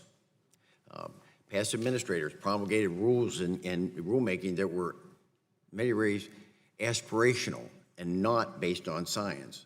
So as a result, as you all know, many have been overturned in court. But listen, I can't relate to you. The three of you, I didn't serve under you. But under Gina McCarthy, I do have firsthand knowledge, and thank you for coming here. And so we've had these exchanges in the committee before, because I want to focus on that, the most recent. So under her leadership, I think the EPA went rogue, and it deviated from these historic missions that you all were talking about, how the EPA rose to a different level with it. And as a result of that, we now have uncertainty and a decreased reliability of our electric grid. For example, under McCarthy's tenure with the EPA, we were told that policies regarding the electric grid would have little effect on the terms of the costs and capacity requirements. That's been proven to be untrue. On the very comment that she talked about was the mercury and air toxic rule. We were told in this committee that the EPA rule would only cost about 4.7 gigawatts of power would be lost across our grid. But the North American Electric Reliability Corporation, NERC, has found that 54 gigawatts of power have been lost, 11 times more than we were told by the EPA.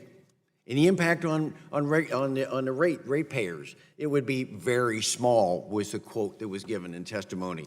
But yet in Ohio, the rates went up 183% to the ratepayers. And on this board was an example given by the EPA back in 2014, said this would be the impact. Only 10 gigawatts of power would be lost under this rule. But yet at the end of the day, it was 172 gigawatts of power were lost as a result of this, a third of the capacity for our electric generation. We were told that the EPA takes into consideration, as you all did, the ramifications of the proposals on the impact on communities. But across America, under the Obama administration, 83,000 coal miners lost their job across America. These regulations that were put in effect based on ideology, not science, I think they caused uncertainty.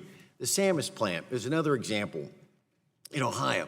They met all the rules. $1.8 billion was invested. And then under this recent EPA, another rule was promulgated. As soon as that was done, they said they're done. They're retiring their plant after all that money was invested with it, and the taxpayers are going to have to take care of. Plants in Virginia and California were fined by the EPA for operating at the direction of FERC. FERC says you have to operate, and they did, and then they got turned around under the recent administration, the EPA, they were fined. So look, if they had just, in your words, if the EPA had just done its job, the power grid would not be at risk today in America. And President Trump and Rick Perry would not have to be putting forth their efforts to try to restore that balance with it, because the Department of Energy, the Institute for Energy Research, ISO New England, all have concluded our power grid is at risk, is unreliable. Therefore, I think Congress needs to have dependable, credible data coming from the EPA from which we can do it, not ideologically driven. And we need to keep focusing on carbon capture. But I understand today that many of you are unhappy with the direction of the President's EPA. But I think we're entitled to have incredible, reliable information from which to make a conclusion. And I would hope, Mr. Reilly, if I can start with you, would you agree that we should have credible, dependable information from which we can set policy? Yes, sir. I think all of us have said today that we believe in more transparency. And Mr. Thomas, would you say, is there a way, when you were there at the administration, did you find, what magic did you have to be able to work collaboratively with DOE? So we didn't have, because back then we didn't have grid insecurity. How did you work with the DOE to make sure that our grid was reliable? You know, we didn't spend much time working with DOE back in those days. I'll tell you what we did, though, across all the cabinet agencies. The way the President operated is you had a lot of interaction in a cabinet process. He operated it like I would if I was chairman of a company and was having my board of directors. That's the way he did. So there was an awful lot of communication back and forth about issues. I don't recall the grid and the reliability of the grid coming forward as an issue that we were trying to deal with. Gentleman's time's expired. Chair now recognizes Mr. Tonko for 5 minutes. Thank you, Madam Chairwoman. Representative or Administrator McCarthy, do you want to take some time to just respond before I move on with my questions? Thank you. Just very quickly, you know, the mercury and air toxic standard was put in place because mercury is a neurotoxin to our kids, and it's found almost in every lake and stream in the United States of America where we have fish advisories. And we took a look at it, we estimated costs, we estimated benefits, and years later, now that it's done, we totally overestimated the costs and by orders of magnitude underestimated the benefits. We are in great shape in terms of mercury emissions. They have dropped 85%. And so I'm proud of that rule. I think we did it right. I don't think it has anything to do with any instability in the grid that I certainly have read about, but it should be something we celebrate because we have healthier kids today, we have fewer fish advisories, and we made a difference with that rule. Thank you. Thank you. Environmental protection is fundamentally about how to use good science to understand and reduce threats to public health. As we have unfortunately seen, the Trump EPA has actively worked to weaken science at the agency by blocking reports from being published, ignoring the agency's scientists, eliminating key expertise on science boards, and proposing a rule which would restrict data available in the regulatory process. So I'd like to ask some questions to better understand the implications of this administration's treatment of science. Governor Whitman, I'll start with you. You state in your testimony that this attack on science at EPA is, and I quote, unprecedented and represents the gravest threat to the effectiveness of EPA. You also fault this administration for, and I again quote, using ideology to drive environmental policy instead of letting science drive policy. So, Governor, from what you have observed, is EPA's current culture allowing scientists to speak up on issues like scientific integrity without pressure or fear of retaliation at the agency? No. From what I have heard from members of the EPA who are still there, the idea, the best thing is to keep your head down. If you have something that you believe is contrary to where you think the administration wants to see the agency go, then you have to be very careful about how you come forward with it, if you do at all. And so that is not, I believe that is not healthy. It's not good for the environment at the agency itself, and it is not good for us in getting transparency and understanding what really is behind some of the issues that we face today. I would say it's tragic for the American public. Administrator McCarthy, EPA's scientific integrity policy states that it is, and I quote, essential that political or other officials not suppress or alter scientific findings. What do you think are the most fundamental flaws in how the current EPA is handling science, particularly as it relates to issues such as climate change?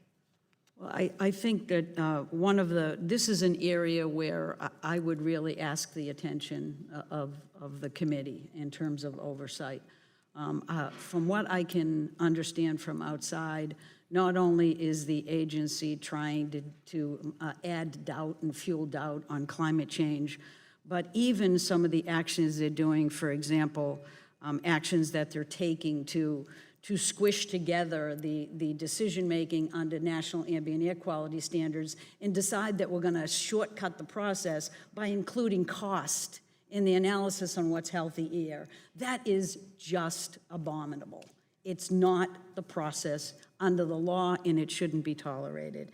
And I think that right now you see political appointees that are reviewing grants these days. One of the things that political appointee reportedly said is they're going to look for phrases like climate change. So you see the entrance of political interests into decision-making in the agency. That cannot happen. Thank you. Mr. Reilly, you actively engaged EPA's science apparatus as administrator and recently urged Administrator Wheeler to reconstitute a credible science advisory committee. Mr. Reilly, what can EPA do to establish the agency's scientific credibility? Well, sir, you start, I think, by filling some of the positions that are currently empty and have been from the beginning of the administration, such as the Assistant Administrator for Research and Science. That is a key role, and it ordinarily is the chief staff person who serves within the agency for the composition of the Science Advisory Board, for convening them, for organizing their material, and so forth. The quality and distinction of scientists is absolutely crucial to the trust that people have in the recommendations they make relative to priorities. That has to be established by making clear that the people are predominantly independent, that they are respected in their fields, that they have distinguished themselves very significantly, typically, in each of their fields. It is not encouraged by taking a predominant number of them from roles where they have previously advocated for business interest rather than environmental or health-related reasons or ecological reasons.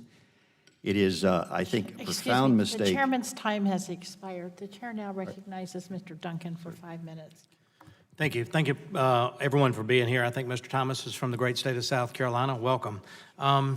Governor Whitman, you mentioned in your testimony that over the past 37 years, the United States GDP grew by 165%, while total emissions of the 6 major pollutants dropped by 67%. You alluded to the fact the United States alone cannot reduce the contributions human beings around the world are making to the growing threat of climate change. Between the years 2005 and 2017, the United States electricity sector, had CO2 emissions drop by 3.9 billion metric tons. During that same period of time, China's carbon emissions increased by 4 billion metric tons per year. And we can't adopt all of these policies that drive up the cost of electricity while countries like China do absolutely nothing. According to the International Energy Agency, Germans, which have moved toward more renewables, Germans pay roughly 3 times the amount that Americans pay for electricity due to government restrictions on carbon emissions. So if we move toward these policies, then Americans, the average American families, electrical rates will go up. If we follow the policies of Germany, which the Paris Climate Accord was pushing us toward, we would see the average electrical bill for the average American family triple. Are you okay with that? It's a yes or no question. Ms. McCarthy, are you okay with the average American electrical bill tripling? That'd be a yes or no. I am not at all aware that moving to clean energy consistent with climate change needs is increasing electricity prices. I don't believe it's a yes or no question, sir, because I don't think that that's going to be the outcome if we go to clean energy or utilize our nuclear energy that we have today. Look, these aren't my numbers. This is the International Energy Agency saying that Germans pay roughly 3 times. If we move, it's been proven. We've had testimony in this committee. We're not Germany, and I the rates will go up. In our ability no, we're not Germany, but innovate. Bottom line is, electrical rates will go up, and as a percentage of income, lower income families will pay more as a percentage of their income for electrical rates.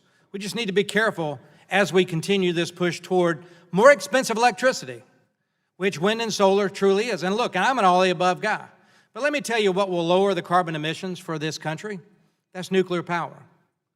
Because right now in this country, 56% of our carbon-free emissions come from nuclear power. In South Carolina, my home state, 96% of our carbon-free emissions come from nuclear power. Would you all agree, as the governor of Connecticut recently admitted, that if they want to meet their attainment goals for carbon-free emissions, lower their carbon footprint, they need to keep the nuclear power plants that they were thinking about decommissioning, they need to keep those online and have them licensed renewed. So would you all agree with me nuclear power ought to be a part of the mix? I see all the heads shaking. Okay. Absolutely. And small modular reactors offer a great deal of promise for our nuclear force going forward. Okay. So I agree. Nuclear power, I think small modular reactors, molten salt reactors, new technology, Gen 5, Gen 6 reactors, all these things that are being talked about should come online. But nuclear waste sits at 121 non-defense sites around this country. 121 commercial reactors. 2 on the shores of Lake Erie in Ohio. There's 6 in Illinois. There's one sitting in my district on the shores of Lake Kiowee, beautiful, clear water lake. So we know there is a byproduct of nuclear waste. Let me ask you this. Should the nation have a long-term repository, Ms. McCarthy, for nuclear waste? Or should it sit at 121 sites around the country? I'm really not prepared to answer that question. I believe that the repositories need to be safe wherever we keep them. I've helped with the decommissioning of two. Should nuclear it sit plants. at 121 sites on the shores of it should Lake be Erie kept and places safe. like that, or should it be in a long-term repository? Well, that's what the law indicates, is it should go to a central Whitman. repository. The law calls for it, and we have a site. Mr. Reilly. I think there are ample opportunities to store that waste. I've always seen it's a technical problem. It's not an insurmountable one. We've made too much of it, and I think would that the repository in Nevada had more room, but it ought to be filled up before we go anywhere else. But then I think we ought to. About if out we of have time, to. Mr. Thomas. I really agree with you on nuclear power, and yes, I think there ought to be a central repository. So the committee will understand that these folks agree with us that nuclear power ought to be a part to lower our carbon emissions. It plays a big part of that. There is a byproduct. We need a long-term repository for that nuclear waste, or it will sit in our home states, in our districts, with the possibility of problems. We got to send it to Yucca Mountain. I yield. Gentleman's time's expired. Chair now recognizes Ms. Schakowsky for 5 minutes.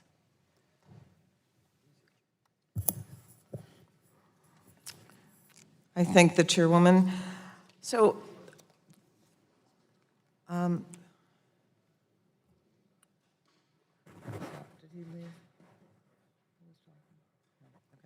So there's been some discussion about making sure that the facts are right and that things are reported correctly. And I've been very troubled by what we've seen in regard to what the president said when he was running for office, that he would break the EPA into little tidbits. And that he had no respect, essentially, for the work of the Environmental Protection Agency. And I think one of the ways that we've seen that evidenced is some of the language that has been taken off of the websites. And if we're talking about truth, we heard Mr. McKinley talking about facts and truth or whatever, and that it wasn't there. But it seems to me that that what we've seen is a scrubbing of any mentions of climate change, and this is from an article in Time magazine. Actually, Administrator Whitman, you've been quoted in that article. And some of the language that's been scrubbed definitely has to do primarily with climate change. Let's see, some of the things. The EPA's site is now riddled with missing links, redirecting pages, and buried information. Over the past year, terms like fossil fuels, greenhouse gases, and global warming have been excised. Even the term, quote, science is no longer safe. I know you were interviewed for this article, which happened last year, and I just wondered if you wanted to comment on how, let's say you're a student and you want to find out more about these issues. Is this a reliable website to go to? Well, there are a variety of websites. That's one of the things the internet gives us, but unfortunately, we find that people don't go to multiple sites. They want to go to one site, and with the way But I'm that- concerned about the official. Right, I was going to say, and the way, unfortunately, that the site seems to be being managed now, the Environmental Protection Agency, it doesn't give them the confidence that presents the whole story and that they're getting everything. Very concerned about that. Just even more recently, and I was just putting together some information, there was a scientist who, Dr. Rod Schoonover, senior analyst for the Bureau of Intelligence and Research Department, who was giving testimony to the Intelligence Committee. This is unclassified information, but there are all these track changes that wanted to take out things like, in the word climate change, take out the word change. And according to a New York Times article, and I want to put all these things in the record, that the White House tried to stop State Department senior intelligence analysts from discussing climate science in the congressional testimony this week. He was able to give the testimony. This is new. But if you look at, and that's why I want to put in the record, Madam Chairman, both the statement that he wrote and then the one with the track changes that they wanted, to put that into, I'm sorry? Public statements. These are public statements. These are public statements. I have to say that because it was for the Intelligence Committee. And I know this time goes so fast. I am concerned about the number of people that are leaving the Environmental Protection Agency, and I'm wondering, Administrator McCarthy, if you could comment on that. Yeah, there has been a significant number, probably a couple of thousand at this point, that have left the agency. I am confident, however, that the many of the great career staff are sticking it out as best they can, but they're in an uncomfortable situation of not being respected, of being under threat, of being moved if they don't do what the political leadership wants. I think they're worried not just about what they can and can't say or what you can and can't find on their website, but they're concerned that you have a repeal of the Clean Power Plan and a reproposal that literally will increase greenhouse gas emissions. If you don't have it, or either one, you'll be better off. If I could just make one final comment, that the greenhouse gas emissions increased in 2018 in the United States and at the highest level around the world as well. We're going in the wrong direction. Gentlelady yields back. Chair, without objection, the documents, the New York Times article dated June 8, 2019, and the two statements for the record by Dr. Rod Schoonover are introduced into the record. Chair now recognizes Mr. Soto for 5 minutes. Thank you, Madam Chairwoman. What I'm hearing from all of you today, and thank you all for your service to protect our environment on the domestic front, we see an anti-science, pro-polluter EPA that fosters a culture of silence and has a green inquisition going on. So thank you for that testimony. I hope Americans across the nation understand that. On the world stage, we see a retreat from international leadership since we're the only country in the entire world not in the Paris Climate Accord, or at least there's been a notice to withdraw us. And of course, we've passed our bill out to get back in. But I want to talk a little bit about ceding international leadership from the EPA. We're seeing consequences of global warming, including through more extreme weather, rising seas, and diminishing Arctic ice.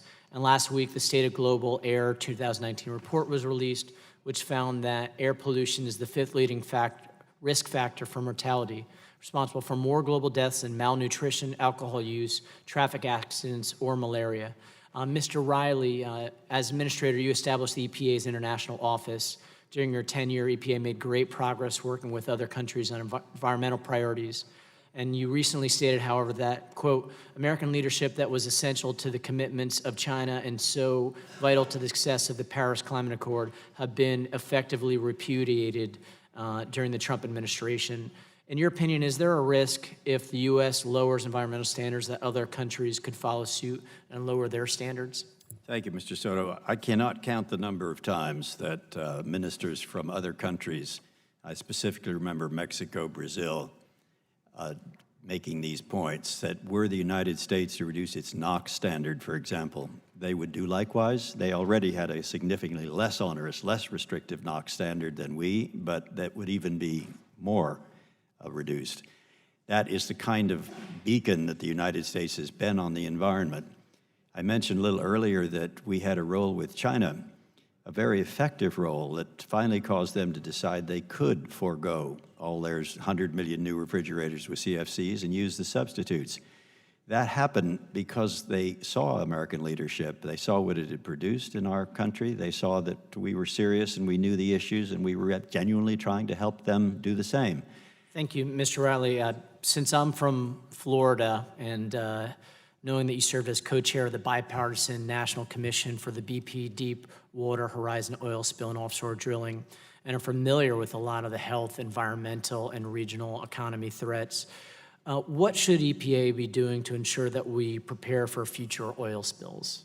Well, EPA has a critical role with respect to oil spills. I can recall a decision that we made at Exxon Valdez to not allow dispersants to control the pollution.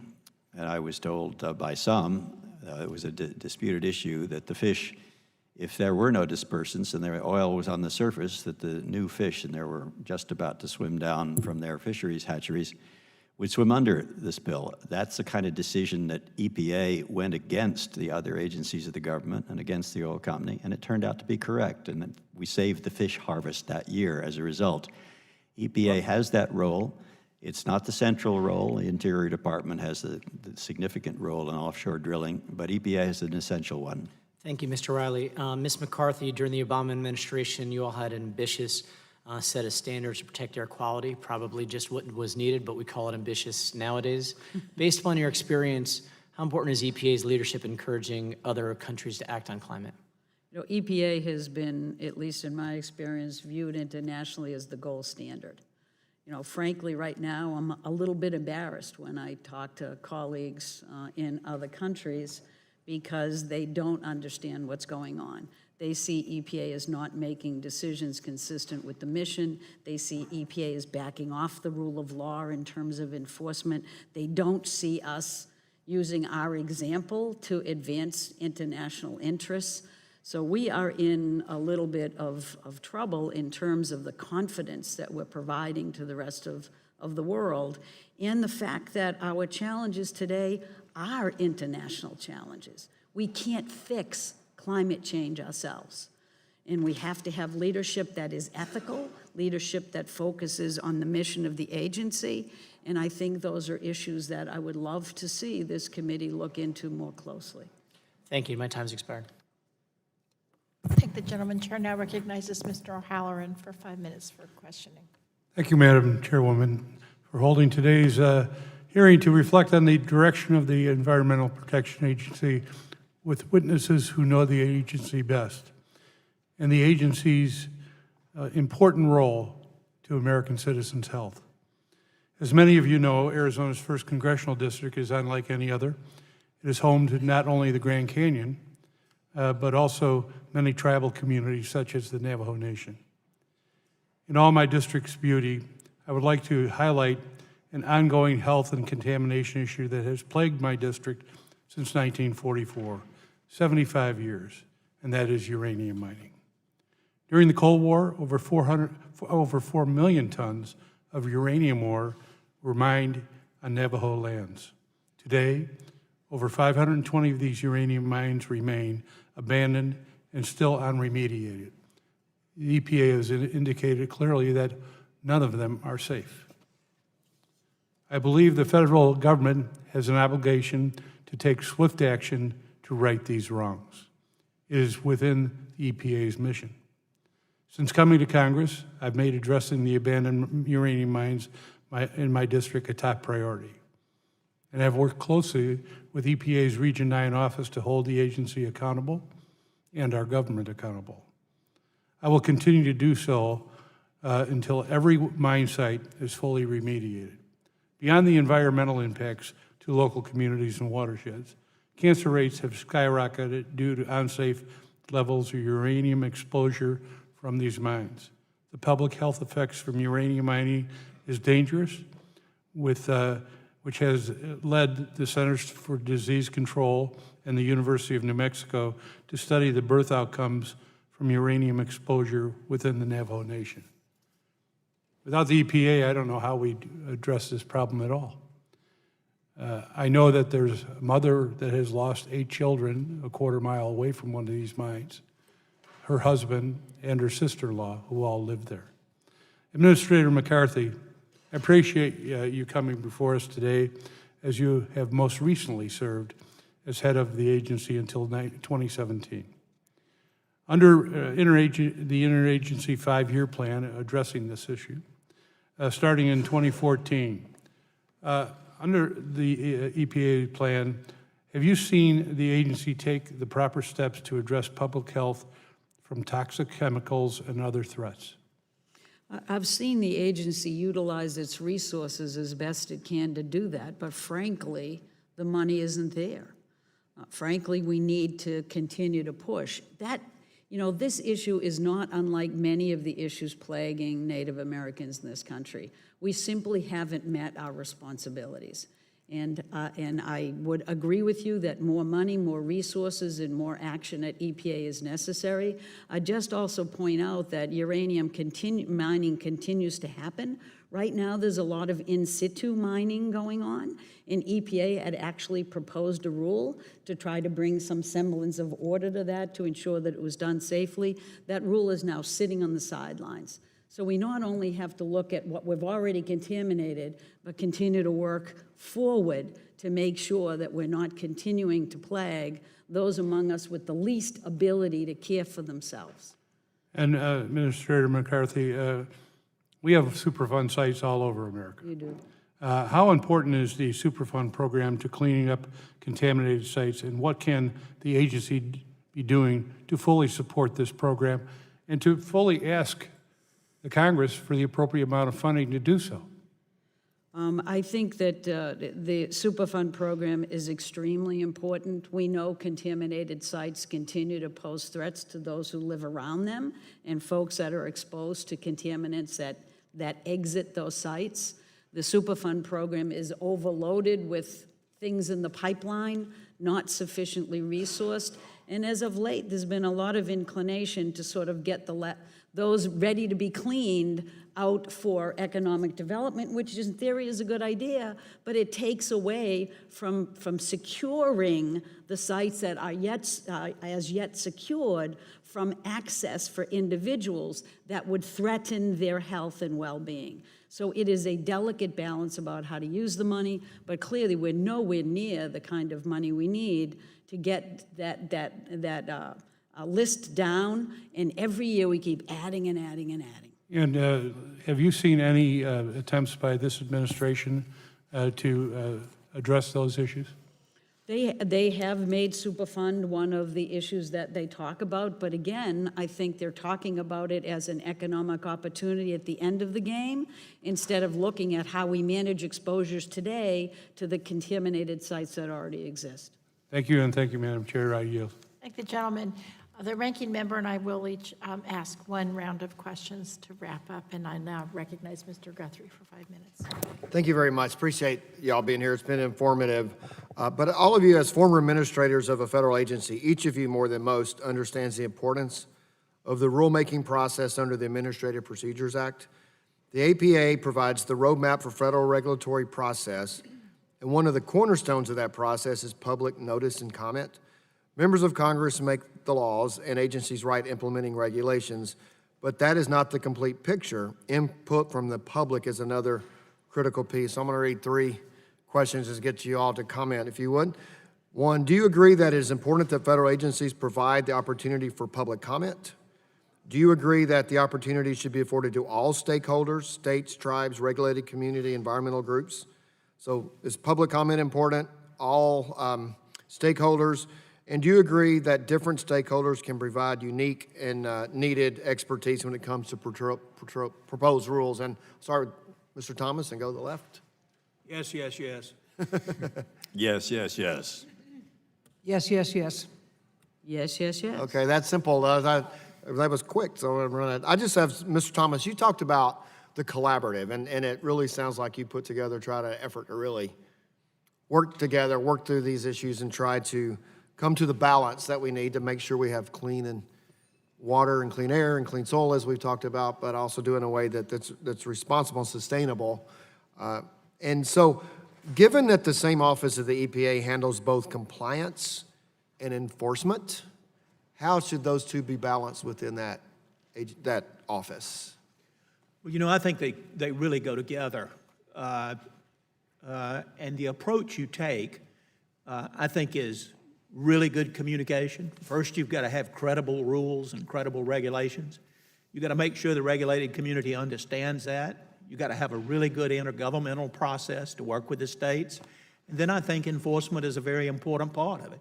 So you're educating, but you're also saying if you don't follow the rules, there are consequences. And you make sure those consequences are felt, whether it's at a federal level or a state level. If a state doesn't have the ability to go forward or the commitment to go forward, the federal government steps in. So I think it is both collaboration, communication, but ultimately accountability.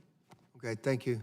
In a couple more minutes, so Mr. Reilly, you have a question. In a 2009 report by the Bipartisan Policy Center on Improving the Use of Science and Regulatory Policy, recommended that regulatory policies differentiate between questions of science and questions of other matters of policy.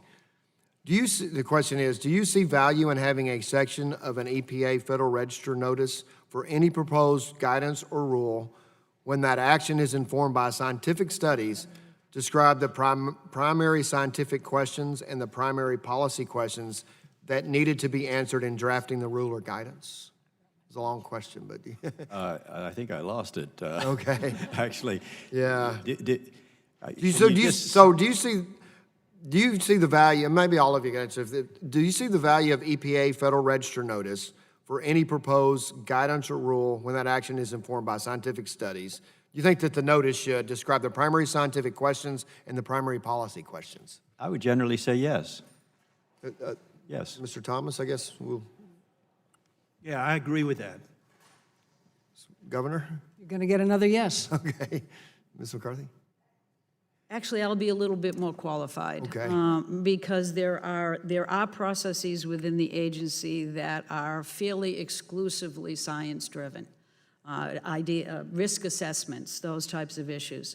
They are often separately managed and where there's a public process within that where all of the affected parties get an opportunity to participate, but it may not be subject to public, everybody advancing their interests outside.